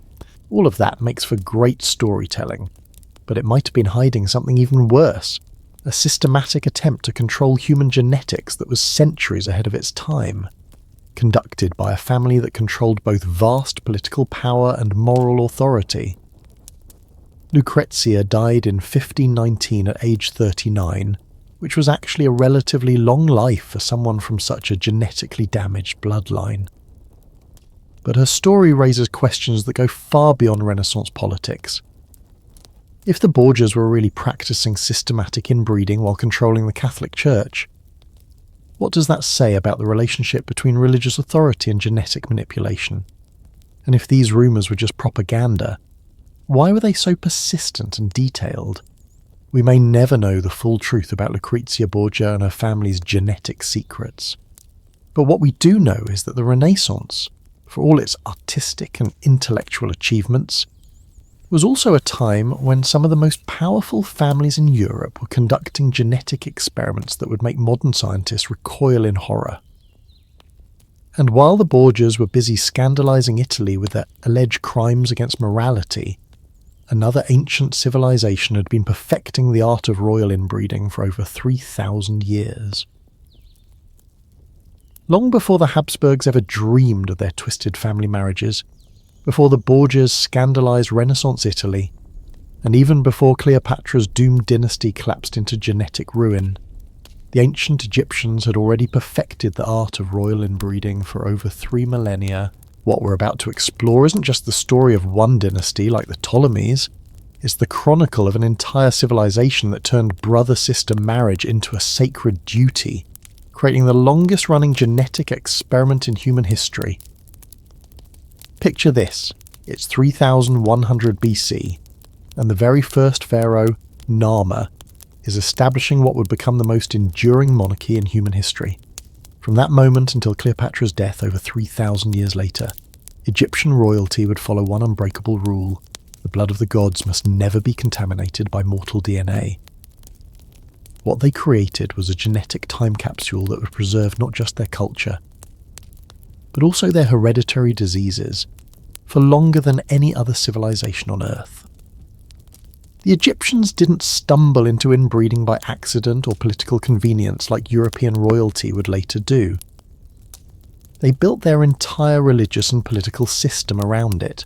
According to Egyptian mythology, the pharaoh wasn't just a king, he was the living embodiment of the god Horus, son of Osiris and Isis. And here's the kicker. Osiris and Isis were siblings who married each other. So if you wanted to be a proper god king, you had to follow the divine example and marry your sister. This wasn't just religious theory, it was legally enforced genetic policy. Egyptian law actually required the pharaoh's primary wife to be his sister or half-sister. Secondary wives could be cousins or nieces, but the great royal wife, the woman who would produce the next pharaoh, had to share the same divine bloodline. It's like having a constitution that mandates genetic disaster. Now, here's where the story gets really mind-blowing. Archaeologists have found Egyptian royal mummies spanning nearly 3,000 years, and the genetic evidence tells a story of inbreeding so systematic and prolonged that it makes every other royal dynasty look like amateurs. We're talking about 150 generations of brother-sister marriages, creating a genetic isolation so complete that by the end, Egyptian royalty was essentially one giant extended family. Let me tell you about some of the mummies that have been discovered, because they read like a medical textbook of genetic disorders. The mummy of Amenhotep III, who ruled around 1400 BC, shows evidence of severe dental problems, spinal deformities, and what appears to be diabetes, all conditions that are more common in inbred populations. His wife, Queen Tai, was his cousin, and their son Akhenaten would become one of history's most physically distinctive pharaohs. Speaking of Akhenaten, this guy is a perfect example of what 1,500 years of inbreeding can do to a human body. Artistic depictions show him with an elongated skull, feminine hips, and unusual facial features that were so distinctive they launched a completely new art style. Modern medical analysis suggests he suffered from Marfan syndrome, a genetic connective tissue disorder that's more common in inbred populations. And who did Akhenaten marry? His own daughter, Ankhesenamun? Because apparently 1,500 years of genetic damage wasn't enough. But here's what's truly horrifying. The Egyptians documented everything. Temple walls, papyrus scrolls, and tomb inscriptions contain detailed records of royal genealogies going back centuries. They knew exactly how closely related their pharaohs were, and they were proud of it. They created family trees that look more like ladders, with the same names appearing generation after generation in an endless loop of genetic recycling. The medical evidence from Egyptian mummies is absolutely staggering. Researchers have found evidence of cleft palates, club feet, spinal bifida, and severe scoliosis in royal remains. The mummy of Tutankhamun, probably the most famous pharaoh of all time, shows signs of multiple genetic disorders, including a club foot, feminine hips, and what appears to be temporal lobe epilepsy. This young king, who ruled one of the world's most powerful empires, was probably limping around with a cane and having seizures. And Tutankhamun's family tree is a perfect example of Egyptian royal genetics gone wrong. His father was Akhenaten, and DNA analysis suggests his mother was Akhenaten's sister. Tut himself married his half-sister Ankhesenamun, and they tried desperately to produce an heir. But here's the heartbreaking part. Archaeologists found 2 mummified fetuses in Tut's tomb, both female, both showing signs of severe genetic defects. The genetic damage had become so severe that even when conception occurred, the babies couldn't survive. But let me tell you about the women who had to live through this genetic nightmare, because their stories are absolutely heartbreaking. Take Ankhesenamun, who we just mentioned. This woman was married to her half-brother Tutankhamun when she was probably around 13 years old. She watched 2 of her babies die from genetic defects, then watched her young husband die at age 19, probably from complications related to his own genetic disorders. And what happened next? She was forced to marry an elderly courtier to try to produce an heir for the dynasty. The psychological toll on these royal women must have been immense. They were raised from birth knowing they would marry their brothers, bear children with genetic disadvantages, and watch many of those children die in infancy. Egyptian texts describe royal women as having divine duties to preserve the bloodline. But what they were really doing was participating in a 3,000-year-long genetic experiment that sacrificed their happiness and their children's health for political stability. Here's something that'll blow your mind.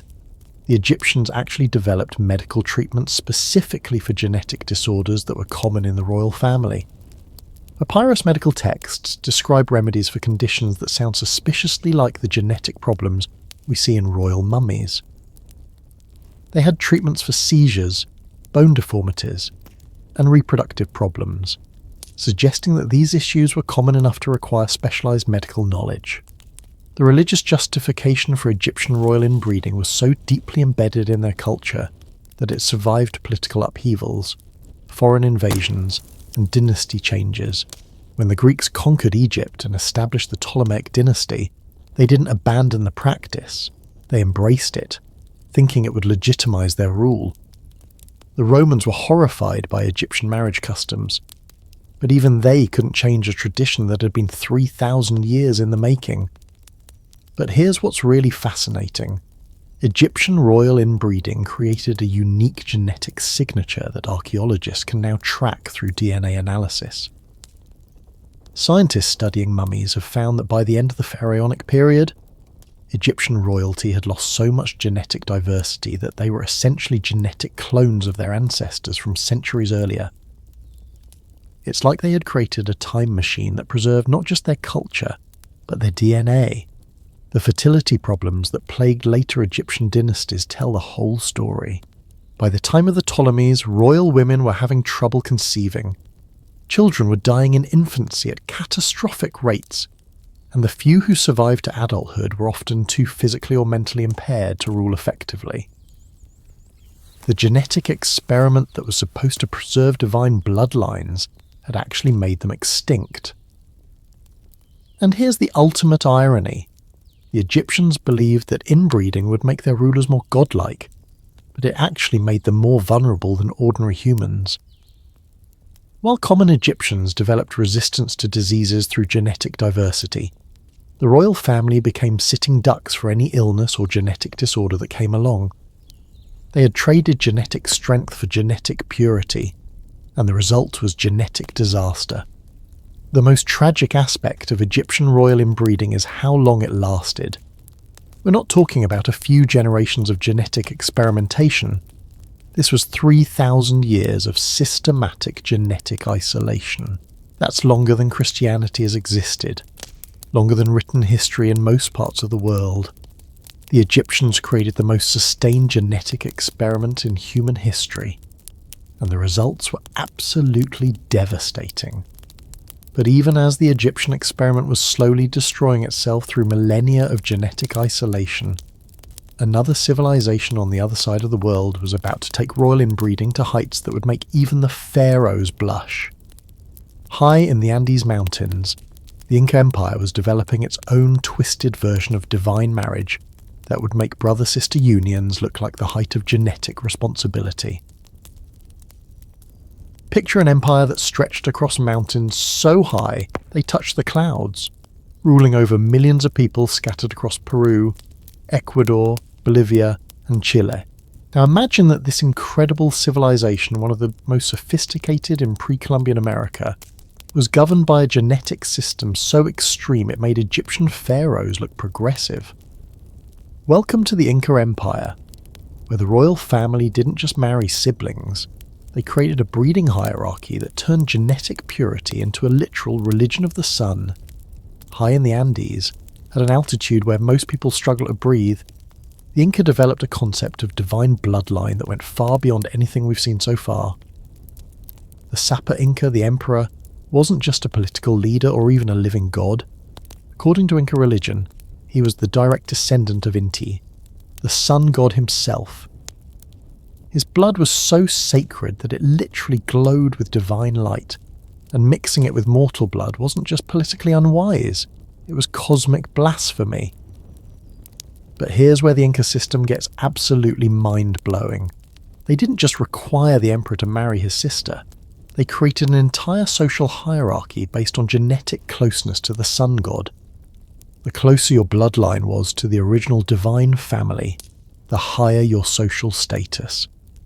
It's like they took the European concept of blue blood and turned it into a mathematical equation where your genetic coefficient determined your place in the universe.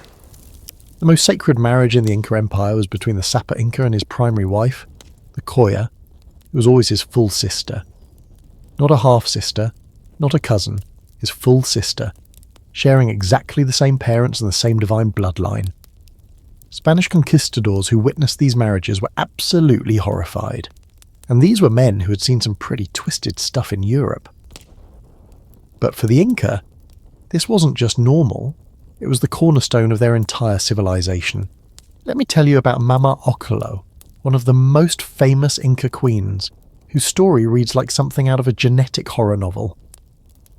According to Inca mythology, she was both the sister and wife of Manco Capac, the first Sapa Inca. But here's where it gets really twisted. She wasn't just his sister in the political sense. She was supposedly born from the same egg, making them literal twins who were destined to marry and rule together. The Inca creation myth basically endorses twin incest as the foundation of civilization. Spanish chroniclers who documented Inca customs in the 16th century were absolutely fascinated and repulsed by what they found. Pedro Tiesa de Leon wrote detailed accounts of Inca royal marriages, describing ceremonies where brother-sister couples were wed in elaborate rituals that celebrated their genetic similarity rather than trying to hide it. These weren't secret marriages conducted out of shame, they were public celebrations of divine inbreeding. But the Inca took genetic control to levels that would make even the Egyptians jealous. They didn't just practice royal inbreeding, they created an entire caste system based on it. The royal family, called the Panica, was divided into different levels based on how closely related they were to the current Sapa Inca. Primary wives had to be full sisters. Secondary wives could be half-sisters or cousins, and lesser nobles were allowed to marry within extended family networks that still kept the bloodline remarkably concentrated. Here's something that'll make your skin crawl. The Inca actually kept detailed genealogical records using a system of knotted strings called quipu. These weren't just historical records, they were genetic databases that tracked bloodlines with mathematical precision. Inca nobility could tell you exactly how many degrees of separation existed between any two family members, and marriages were arranged based on complex calculations designed to maximize genetic purity while minimizing obvious defects.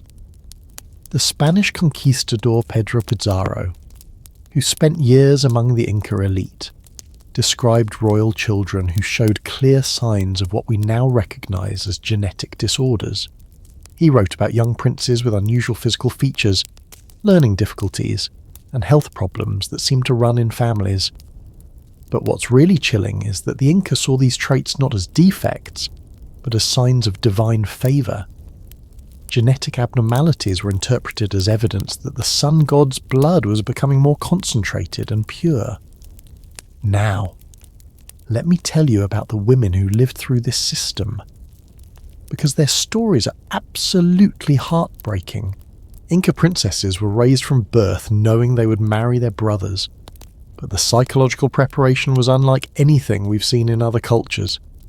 They underwent years of religious training designed to convince them that this wasn't just duty, it was cosmic destiny.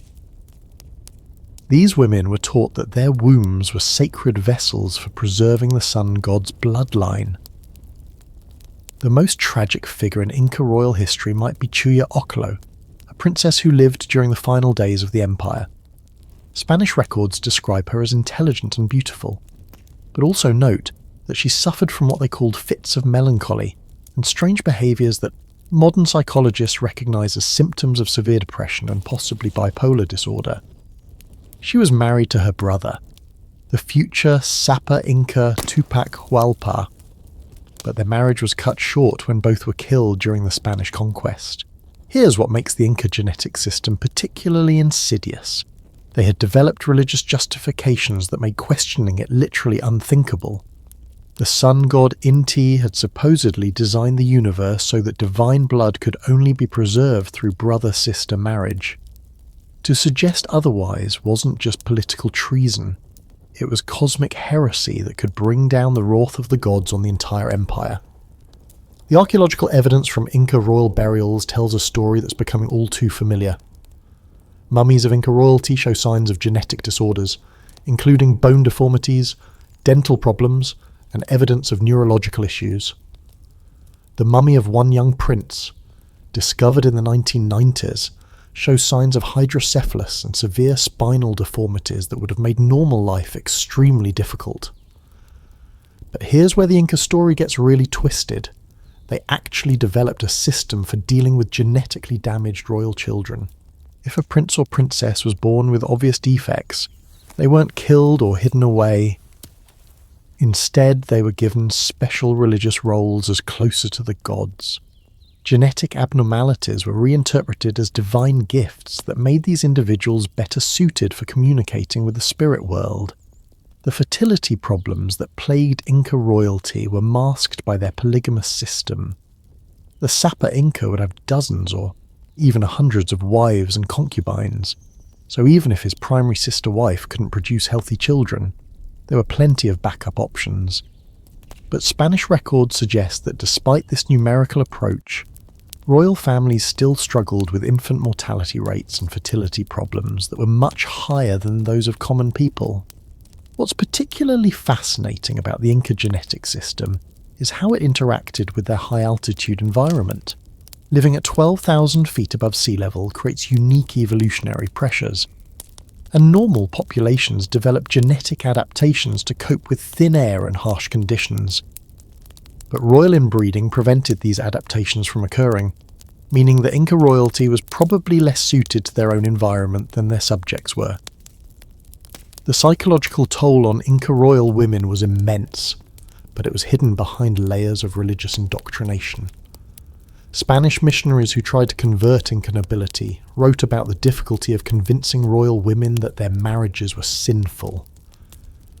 These women had been so thoroughly conditioned to believe that brother-sister marriage was sacred that they couldn't imagine any other way of life.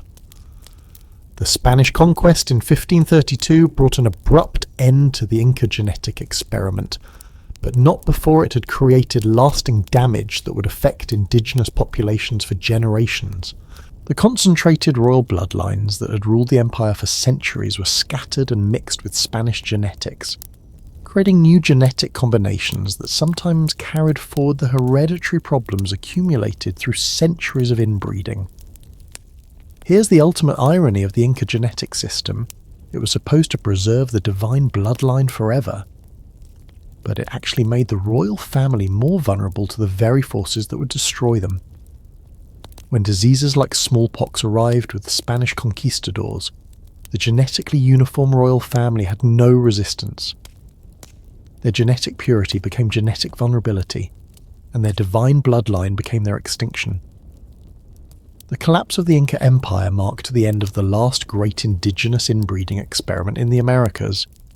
But even as these ancient genetic traditions were disappearing in the New World, European royalty was about to enter its own golden age of systematic inbreeding.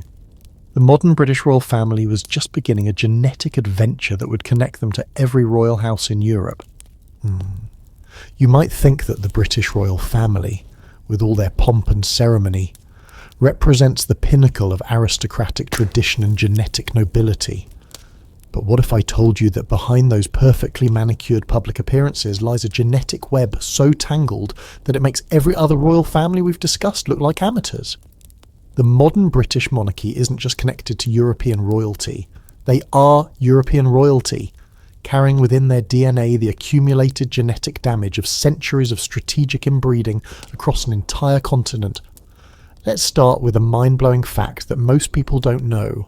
Queen Elizabeth II and Prince Philip weren't just husband and wife, they were third cousins. Both descended from Queen Victoria, both carried her genetic legacy, and their marriage was essentially a reunion of DNA that had been separated for just 2 generations. It's like the royal family has been playing genetic musical chairs for 150 years, and everyone keeps ending up in the same seat. But Elizabeth and Philip's relationship is just the tip of the iceberg. When geneticists map out the family tree of European royalty, they discover something absolutely staggering. Virtually every royal house on the continent descends from a shockingly small number of common ancestors.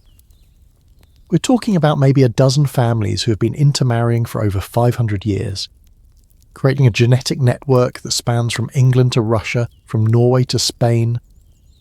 Here's where it gets really wild. Modern DNA analysis has revealed that European royalty has less genetic diversity than some isolated island populations. Scientists studying royal bloodlines have found that the coefficient of relationship between various European monarchs is higher than what you'd find in some tribal communities that have been isolated for thousands of years. The British royal family didn't just participate in this genetic concentration, they helped orchestrate it. Take King George the B, Elizabeth II's grandfather, who ruled during World War I. This man was simultaneously first cousins with Kaiser Wilhelm II of Germany and Tsar Nicholas II of Russia, the leaders of the three major powers fighting each other in the bloodiest war in human history up to that point. They looked so similar that people often mistook them for brothers, which makes sense when you realise they were all carrying virtually identical DNA from their common grandmother, Queen Victoria. The genetic connections get even more bizarre when you start tracing the maternal lines. Princess Diana, despite being called a commoner, was actually more royal than Prince Charles in some ways. Her bloodline connected to the Stuart kings. The Spencer family had been intermarrying with nobility for centuries, and genealogists estimate that her genetic coefficient of inbreeding was actually higher than Charles's. So when people celebrated the fresh blood Diana brought to the royal family, they were unknowingly celebrating the addition of even more concentrated royal DNA. But here's what's truly mind-blowing. The British royal family has been systematically hiding the extent of their genetic relationships for decades. When you look at official royal genealogies, they tend to emphasise political connections and downplay the genetic ones. But when independent researchers trace the actual bloodlines, they find relationships so close that in many jurisdictions, these marriages would have required special dispensations or would have been legally prohibited. Let me tell you about some of the genetic disorders that have quietly plagued the modern British royal family, because they read like a medical textbook of inherited diseases. Porphyria, the so-called royal disease that possibly affected King George III's mental health, has appeared in multiple generations. Haemophilia, Victoria's genetic curse, affected several male descendants well into the 20th century. And there are subtler genetic issues, learning difficulties, fertility problems, and chronic health conditions that the royal family has become expert at managing privately. Prince John, the younger son of King George V, is a perfect example of how the royal family handles genetic problems. This poor child suffered from epilepsy and what was probably autism, conditions that were deeply stigmatised in the early 1900s. Instead of acknowledging his disabilities publicly, the family essentially erased him from official records. He was kept away from public view, excluded from family photographs, and when he died at age 13, his existence was barely mentioned in the press. It's like they deleted a genetically inconvenient child from the official family history. The fertility struggles of the current royal generation tell a story that the palace would prefer to keep private. Princess Anne had 2 children relatively easily, but both of her brothers, Charles and Andrew, had well-documented fertility issues. Edward and Sophie struggled for years before having children. And when you look at the pattern across multiple generations, you see the classic signs of inbreeding depression, reduced fertility, increased miscarriage rates, and higher rates of genetic disorders. Here's something that'll absolutely blow your mind. The British royal family's genetic situation is so complex that they actually employ genealogists and genetic counsellors, though they'd never admit it publicly. Royal marriages aren't just matters of politics and romance. They're carefully calculated genetic decisions designed to minimise the risk of bringing 2 copies of the same harmful recessive genes together in one child. The The psychological toll of this genetic burden is something the royal family has become expert at hiding behind centuries of tradition and protocol. But if you look closely at royal behaviour patterns, you can see signs of the stress that comes from knowing your bloodline carries hereditary time bombs. The famous stiff upper lip isn't just cultural tradition, it's a survival mechanism for people who've been raised knowing that their DNA might be working against them. What makes the British royal situation particularly twisted is how they've managed to maintain their genetic isolation while appearing to modernise. When Prince William married Kate Middleton, the media celebrated it as the royal family embracing commoners and fresh blood. But here's the thing, even Kate's family tree reveals connections to British nobility going back centuries. She's not as genetically fresh as the PR machine would have you believe. The most disturbing aspect of modern royal genetics is how sophisticated the cover-up has become. Where previous generations of royalty openly practiced cousin marriage and acknowledged their genetic relationships, the current British royal family has learned to hide these connections behind layers of PR and carefully managed genealogies. They've essentially created a genetic conspiracy that spans multiple generations. And here's what's really chilling. The British royal family's genetic problems aren't just historical curiosities. They're ongoing medical realities that affect living people. Modern royals still deal with inherited health conditions, fertility issues, and genetic disorders that trace back to their inbred ancestors. The difference is that now they have modern medicine to help manage these problems and sophisticated PR teams to keep them secret. The genetic legacy of British royal inbreeding extends far beyond the immediate royal family. Because royalty intermarried with nobility for centuries, many of Britain's aristocratic families carry similar genetic burdens. It's like there's a hidden genetic underclass within the British upper class, connected by centuries of strategic marriage and accumulated genetic damage.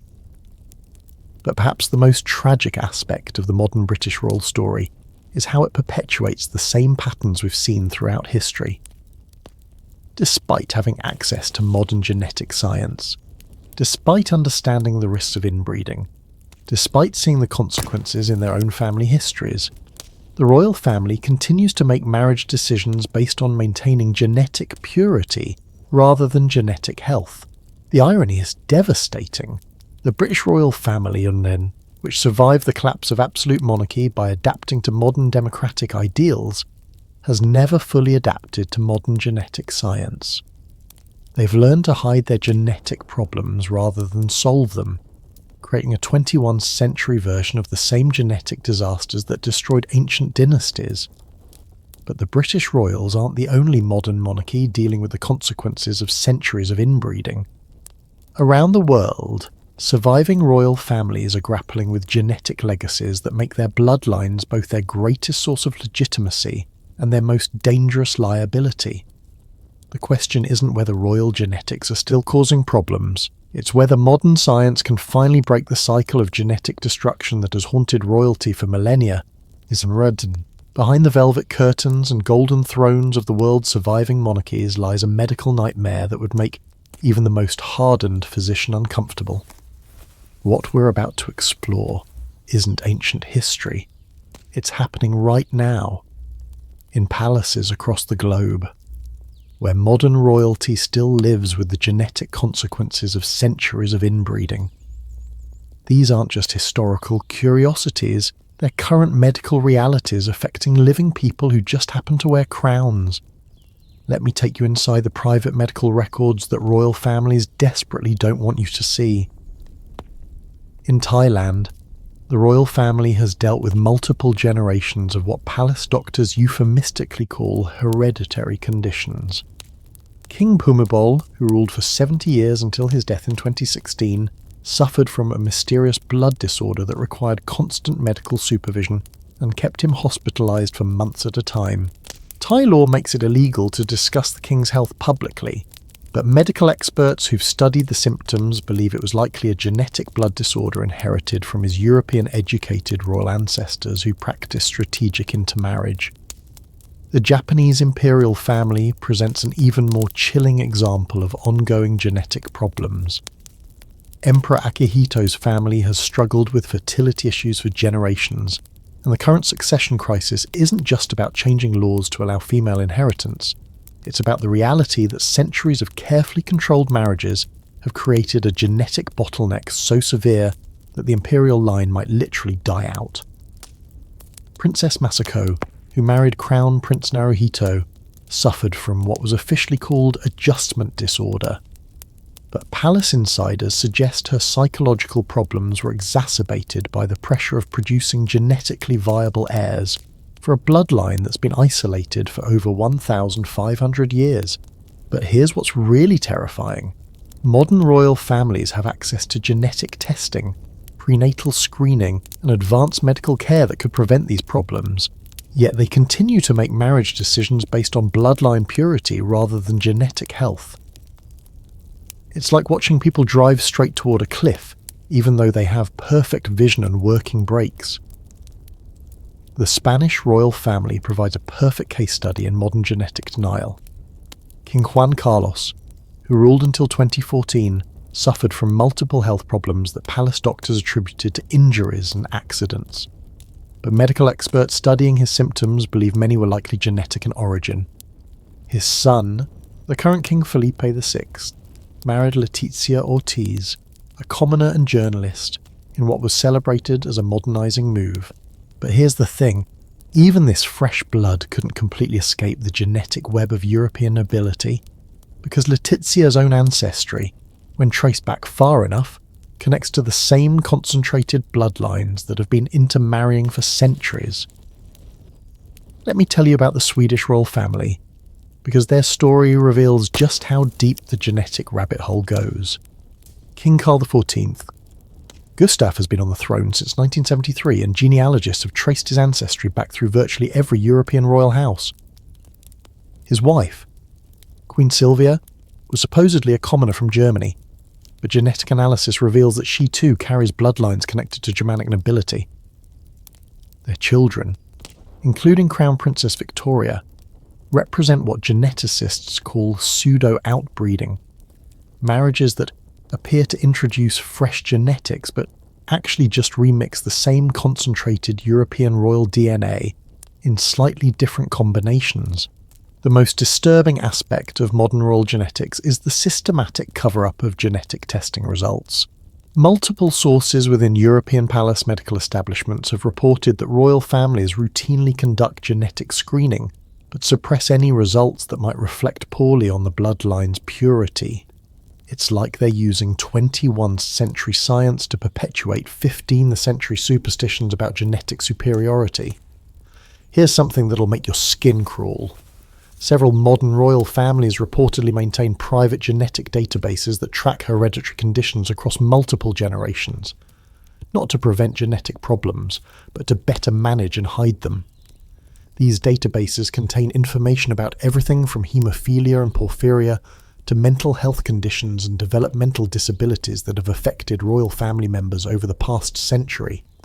The psychological toll on modern royal women is particularly heartbreaking because they have access to information that makes their situation even more cruel. Unlike their historical counterparts, who might not have understood the genetic risks they faced, modern royal women know exactly what they're getting into when they marry into these bloodlines. They know about the fertility problems, the genetic disorders, the increased risks of birth defects and developmental disabilities. Yet they're still expected to produce heirs and maintain the dynasty, carrying the weight of both genetic burden and public expectation. Princess Diana's medical history, which has been partially revealed through biographers and palace insiders, tells a story of someone trying to cope with the realization that she had married into a genetically compromised bloodline. Her struggles with bulimia, depression, and what she called the firm's pressure to produce heirs take on a more sinister dimension when you understand the genetic context. She wasn't just dealing with marital problems, she was grappling with the knowledge that her children might inherit centuries of accumulated genetic damage. The fertility treatments that many modern royal couples have undergone, though rarely discussed publicly, represent a desperate attempt to overcome genetic problems through medical intervention. In vitro fertilization, genetic counselling, and even rumoured genetic modification procedures have all been quietly employed by royal families trying to produce healthy heirs while maintaining their bloodline purity. But here's what's really chilling about modern royal genetics: the problems are getting worse, not better. Despite access to modern medicine and genetic counselling, the concentration of harmful genes within royal bloodlines continues to increase because the families refuse to truly outbreed. They create the illusion of genetic diversity through marriages to commoners.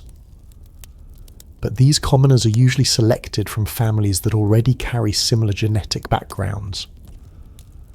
The Dutch royal family provides a fascinating example of attempted genetic rehabilitation. Queen Beatrix married Claus von Habsburg, a German diplomat with no royal blood, in what was supposed to introduce completely fresh genetics to the House of Orange. But their son, King Willem-Alexander, still deals with health issues that suggest the genetic problems weren't completely resolved.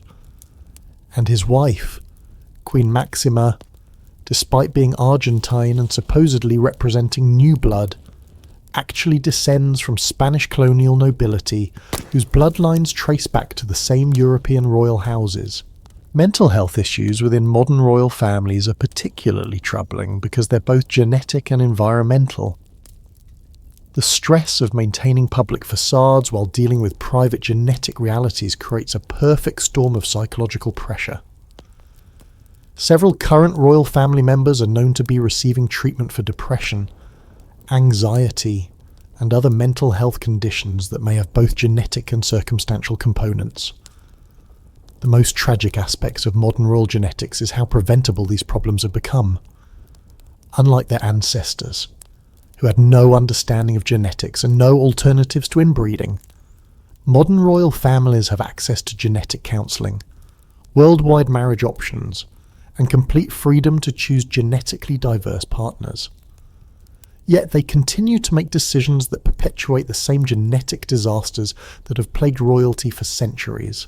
Current genetic research on European royal bloodlines has revealed that the genetic diversity within these families is now so limited that they essentially represent distinct genetic populations, isolated from the rest of humanity by centuries of selective breeding. It's like they've created their own species, except instead of evolving beneficial traits, they've concentrated harmful ones. The pharmaceutical industry has actually developed specialized medications and treatments specifically for genetic conditions that are common in royal bloodlines. These aren't publicly marketed drugs. They're custom treatments created for a patient population that numbers in the dozens but has unlimited financial resources. It's like having a private medical industry dedicated to managing the genetic consequences of royal inbreeding. But the most shocking revelation about modern royal genetics is that the pattern continues with the newest generation.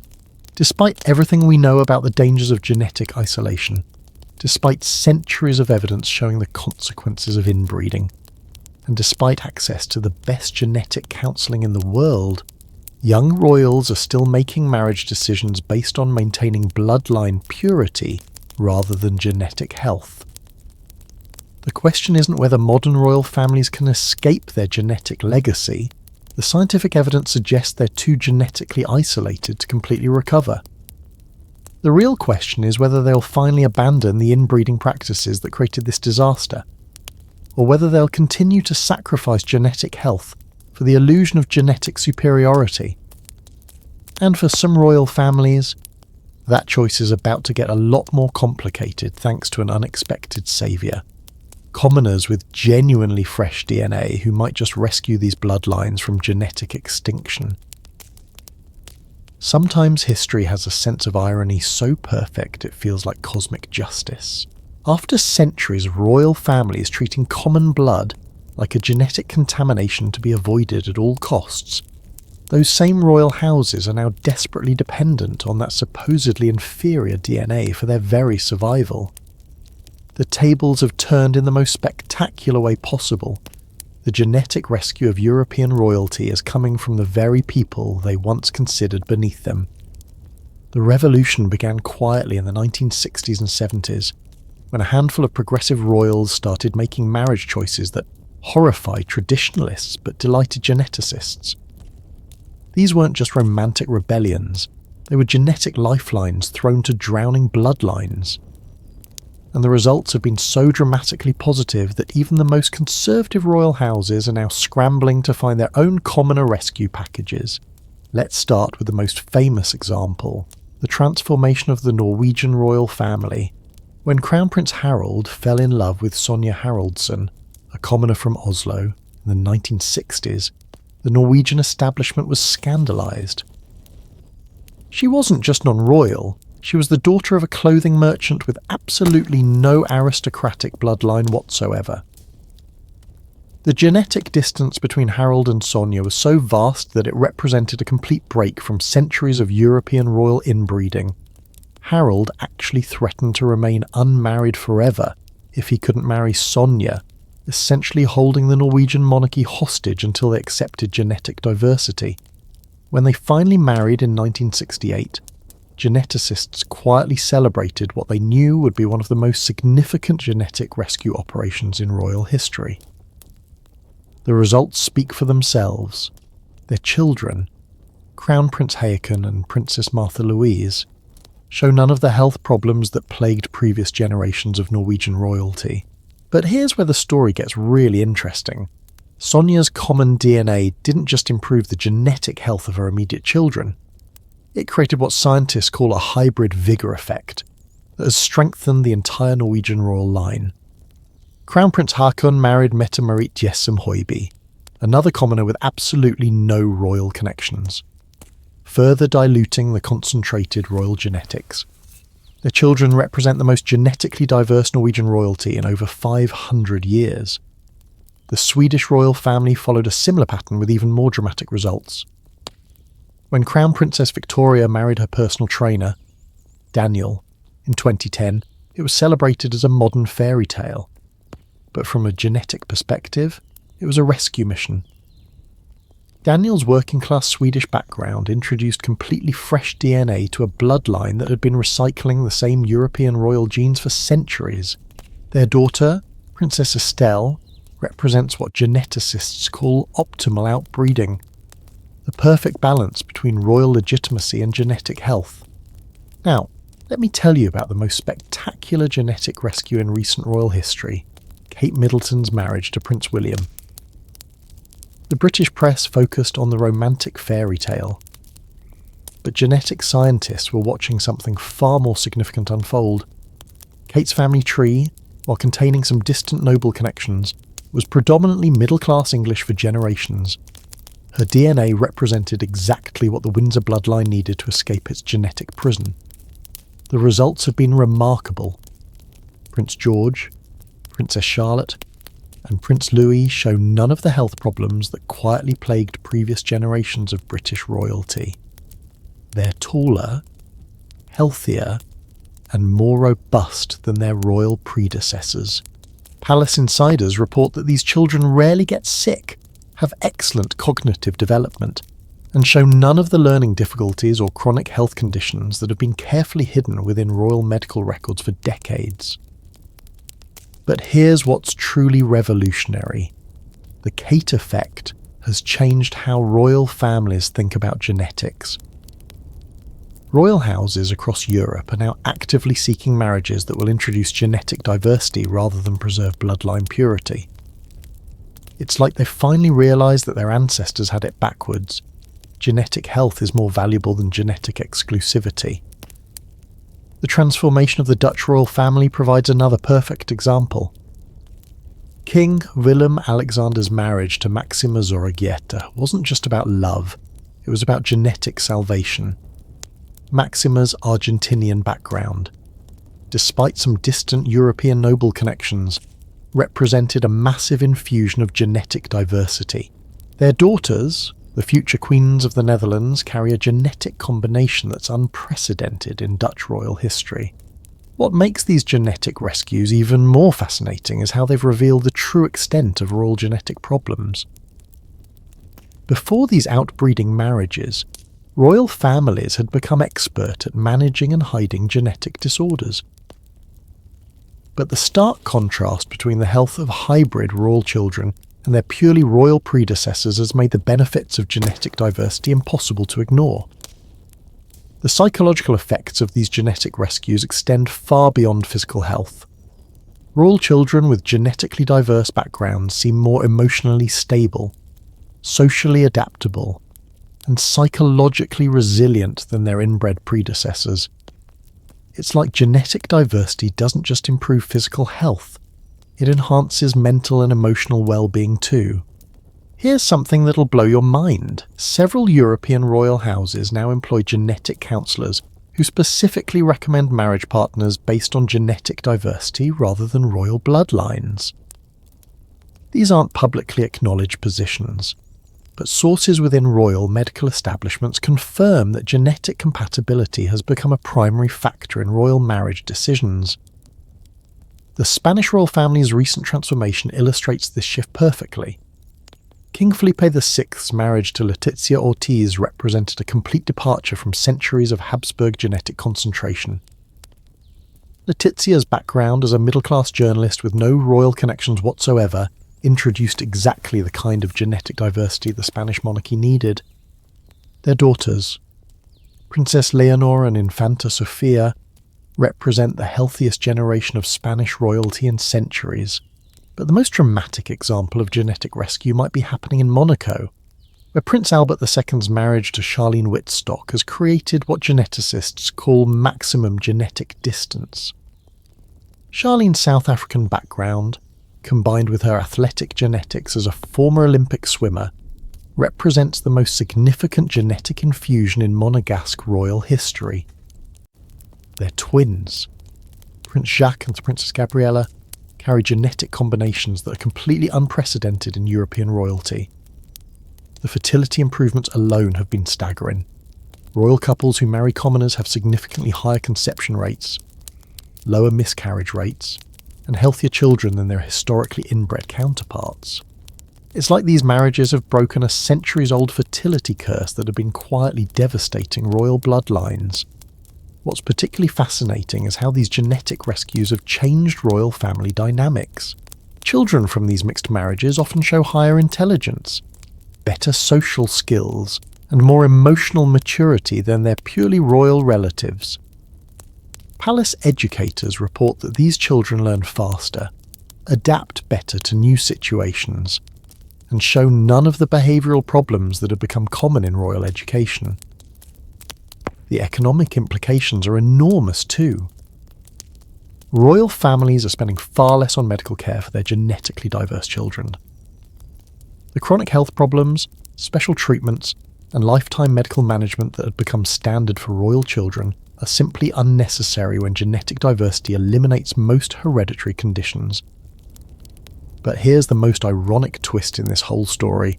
The common people who are rescuing royal bloodlines often have genetic backgrounds that are actually more diverse and robust than the supposedly superior royal genes. Centuries of global migration, population mixing, and natural selection have created commoner bloodlines that are genetically superior to royal ones in almost every measurable way. The transformation has been so successful that some genetic researchers now study royal commoner marriages as examples of therapeutic outbreeding, using genetic diversity to rescue populations that have become dangerously inbred. It's like royal families have accidentally become test subjects in humanity's largest genetics experiment. Yet despite these overwhelming successes, not every royal house has embraced the genetic rescue approach. Some families remain committed to maintaining bloodline purity, even as they watch their genetic health deteriorate with each generation. The contrast between thriving outbred royals and struggling inbred ones is becoming impossible to ignore. The question now isn't whether genetic diversity improves royal bloodlines. The evidence is overwhelming.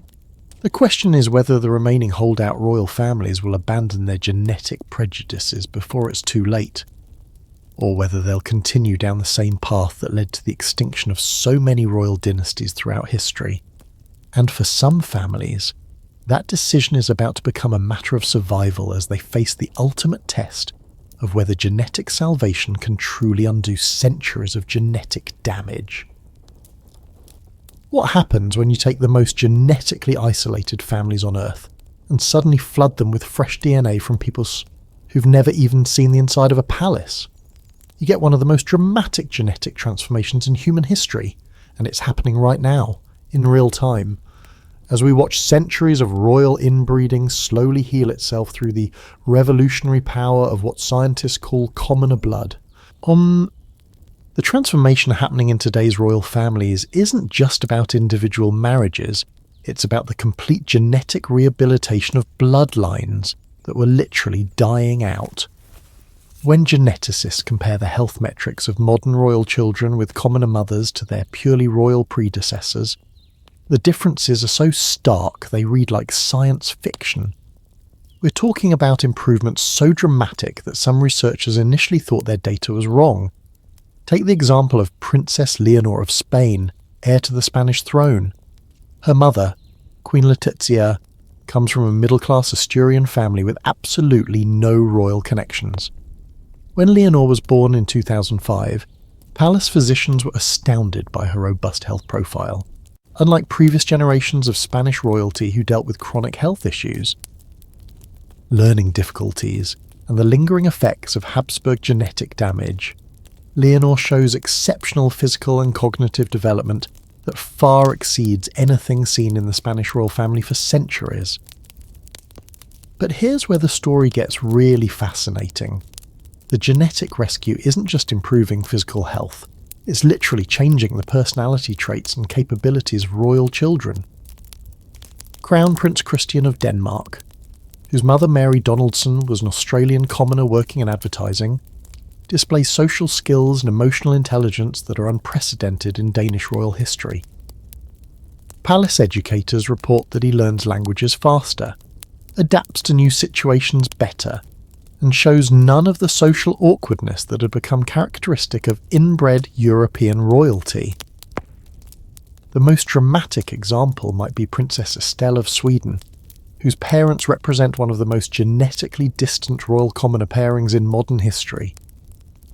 Her father, Prince Daniel, was a personal trainer with working-class Swedish roots, while her mother is Crown Princess Victoria. The genetic distance between their bloodlines was so vast that it created what geneticists call maximum hybrid vigour. Estelle is taller, stronger, and more intellectually gifted than any Swedish royal in recorded history. Now, let me tell you about something that royal families desperately don't want publicised: the fertility revolution that's happening through these marriages. For centuries, royal families struggled with miscarriages, infant mortality, and fertility problems that they attributed to everything except the obvious cause: genetic isolation. But royal commoner couples are experiencing pregnancy success rates and child survival rates that are dramatically higher than historical royal averages. Kate Middleton's 3 pregnancies provide a perfect case study. Despite being in her 30s for all 3 births, traditionally considered higher risk, she experienced textbook perfect pregnancies with none of the complications that had plagued royal women for generations. Her children were born healthy, developed normally, and show none of the chronic health issues that royal physicians had come to expect as normal for royal bloodlines. The psychological transformation is equally remarkable. Royal children with commoner mothers seem to have inherited their mother's emotional resilience and social adaptability, traits that had been systematically bred out of royal bloodlines over centuries of genetic isolation. These children laugh more, cry less, and show remarkable emotional stability compared to their purely royal predecessors. But here's what's truly revolutionary. These genetic improvements aren't just benefiting individual children, they're creating a cascade effect that's transforming entire royal institutions. As healthier, more capable royals take on public duties, they're performing better, connecting more authentically with the public, and revitalising monarchies that had been struggling with relevance and public support. The economic benefits are staggering too. Royal households are spending a fraction of what they used to on medical care, special education, and psychological support for royal family members. The chronic health management that had consumed enormous resources for centuries is simply unnecessary when genetic diversity eliminates most hereditary conditions. Here's something that'll blow your mind. Several European nations have conducted unofficial studies on the cost-effectiveness of royal commoner marriages, and the results show massive savings in healthcare, education, and public relations costs. It turns out that genetic diversity isn't just morally superior to inbreeding, it's economically superior too. The contrast between genetically diverse royal children and their inbred relatives has become so obvious that some royal families are quietly reconsidering their traditional marriage restrictions. The Japanese imperial family, facing a succession crisis due to centuries of genetic isolation, is reportedly studying European royal commoner marriages as potential models for their own genetic rehabilitation. But the most fascinating aspect of this genetic revolution is how it's changing the very nature of royalty itself. Traditional royal families were characterized by physical frailty, social awkwardness, and a kind of otherworldly detachment that supposedly made them seem more divine.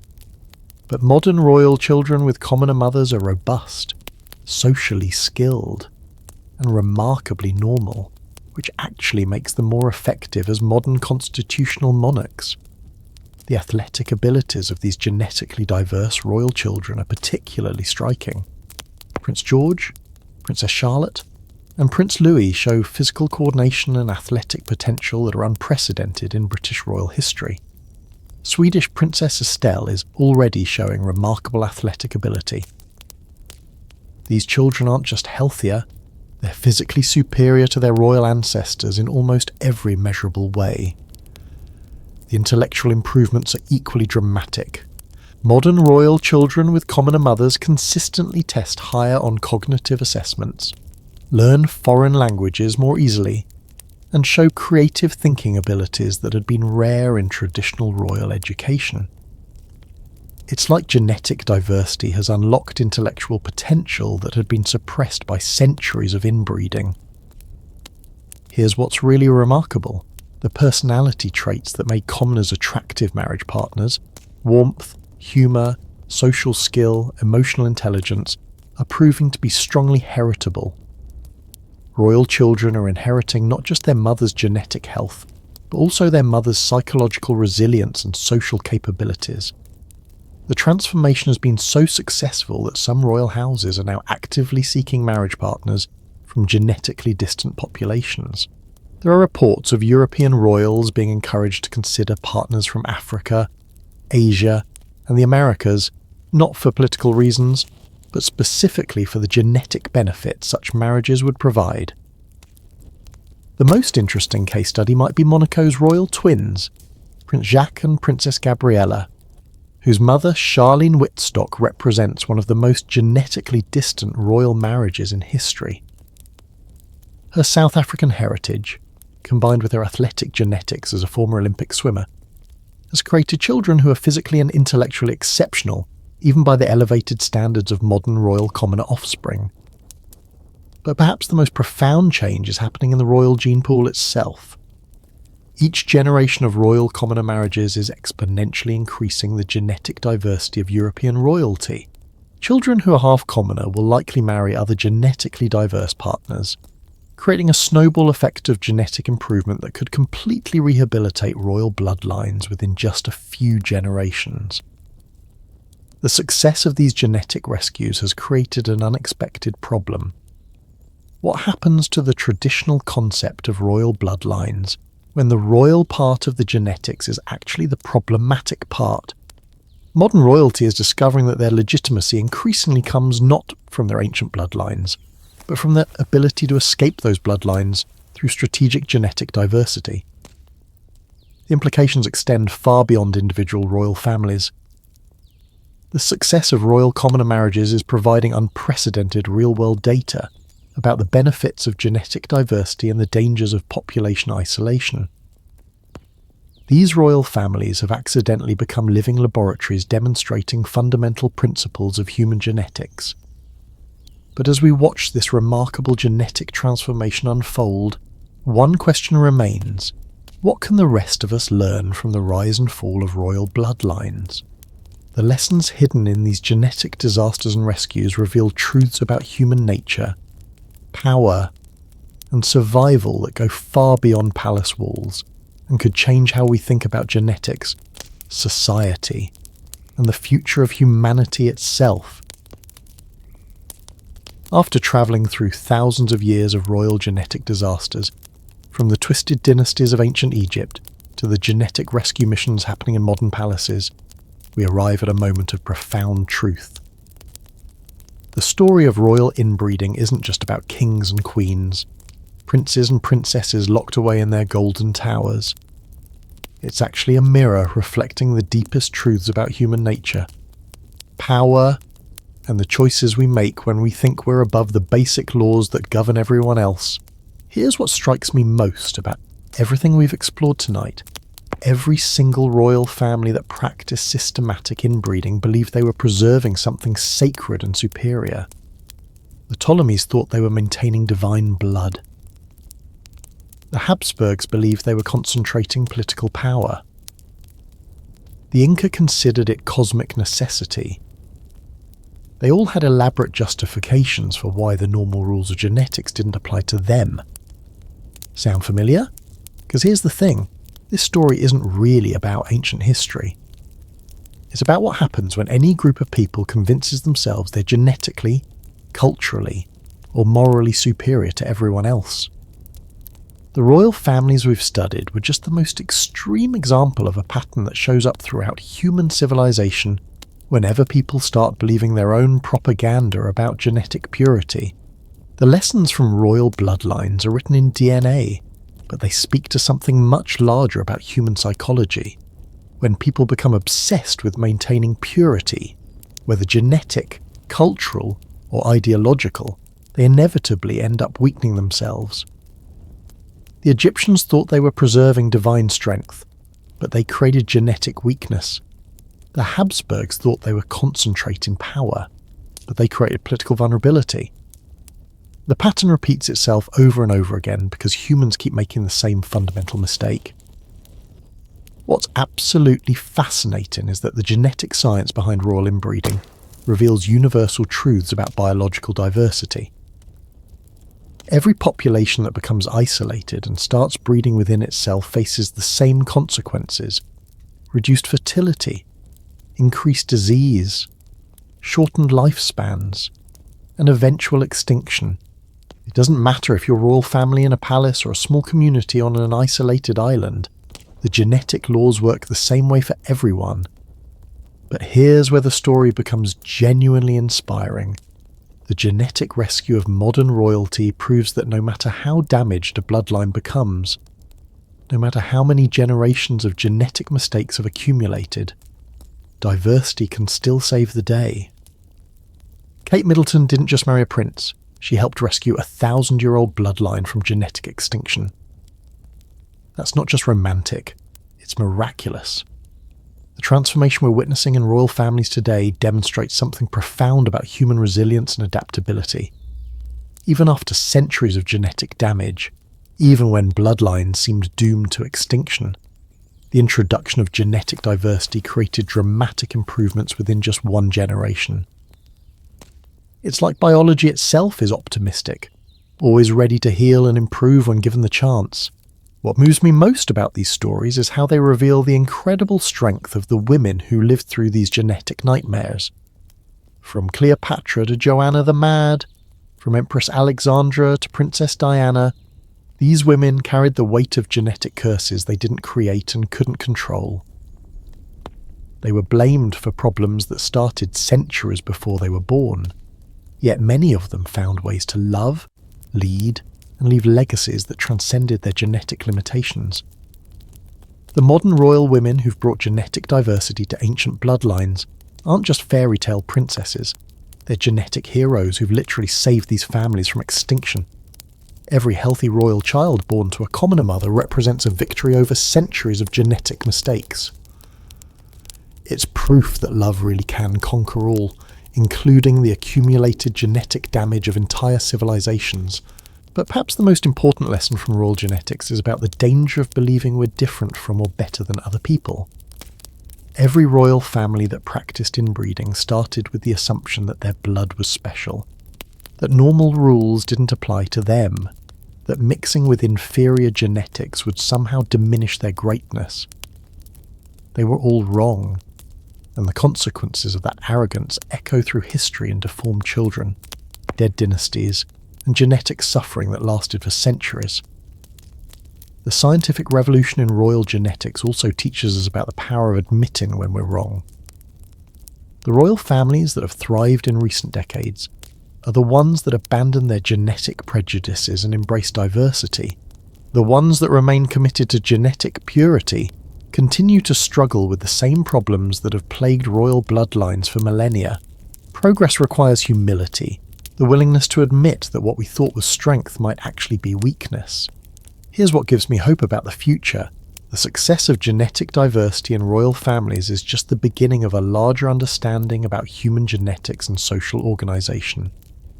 We're learning that diversity isn't just morally right, it's biologically superior. Communities, organizations, and societies that embrace genetic, cultural, and intellectual diversity consistently outperform those that remain isolated and homogeneous. The story of royal inbreeding also reveals something beautiful about ordinary people. The commoners who've rescued royal bloodlines weren't chosen for their wealth, titles, or political connections. They were chosen for love, and it turned out that their common genetics were actually genetically superior to royal blood. It's the ultimate validation of the idea that true nobility comes from character, not bloodline. As we look toward the future, the genetic transformation of royal families offers a template for how societies can heal from historical mistakes. Just as genetic diversity can rescue damaged bloodlines, cultural and intellectual diversity can rescue societies that have become too insular or rigid. The principles that govern genetics also govern social evolution. Isolation leads to weakness, while diversity creates strength. The children being born into royal families today represent something unprecedented in human history. They carry the legitimacy of ancient bloodlines, combined with the genetic strength of diverse populations. They're living proof that we can honour our past while still choosing a healthier future. The ultimate irony of royal genetics is that the qualities these families tried so hard to preserve, strength, intelligence, beauty, leadership ability, are actually enhanced by genetic diversity rather than genetic isolation. The modern royals who marry commoners aren't diluting their bloodlines. They're fulfilling their potential in ways their ancestors never could. So what does all of this mean for those of us who aren't wearing crowns? It means that the same principles that govern royal genetics govern all human relationships and communities. Diversity makes us stronger.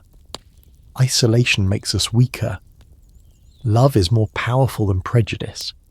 And no matter how many mistakes we've made in the past, we always have the opportunity to choose a healthier future.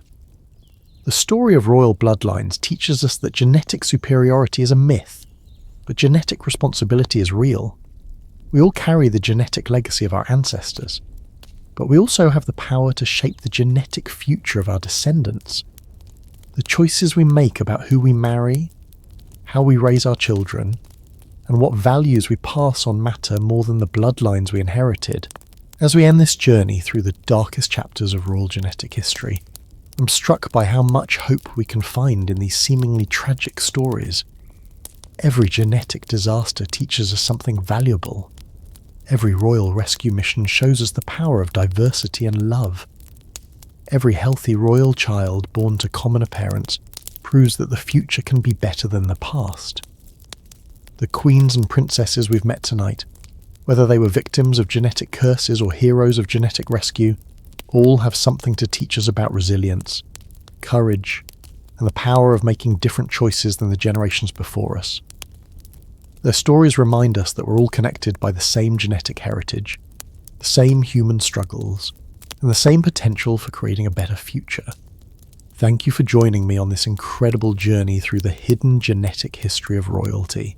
It's been amazing to explore these stories with you, to uncover truths that have been hidden in palaces and buried in medical records for centuries.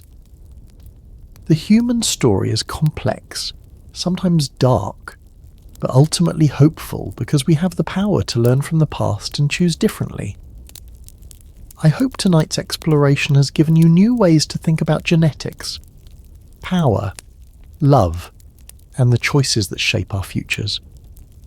The story of royal bloodlines is really the story of all humanity, our mistakes, our resilience, and our endless capacity for redemption through love and diversity.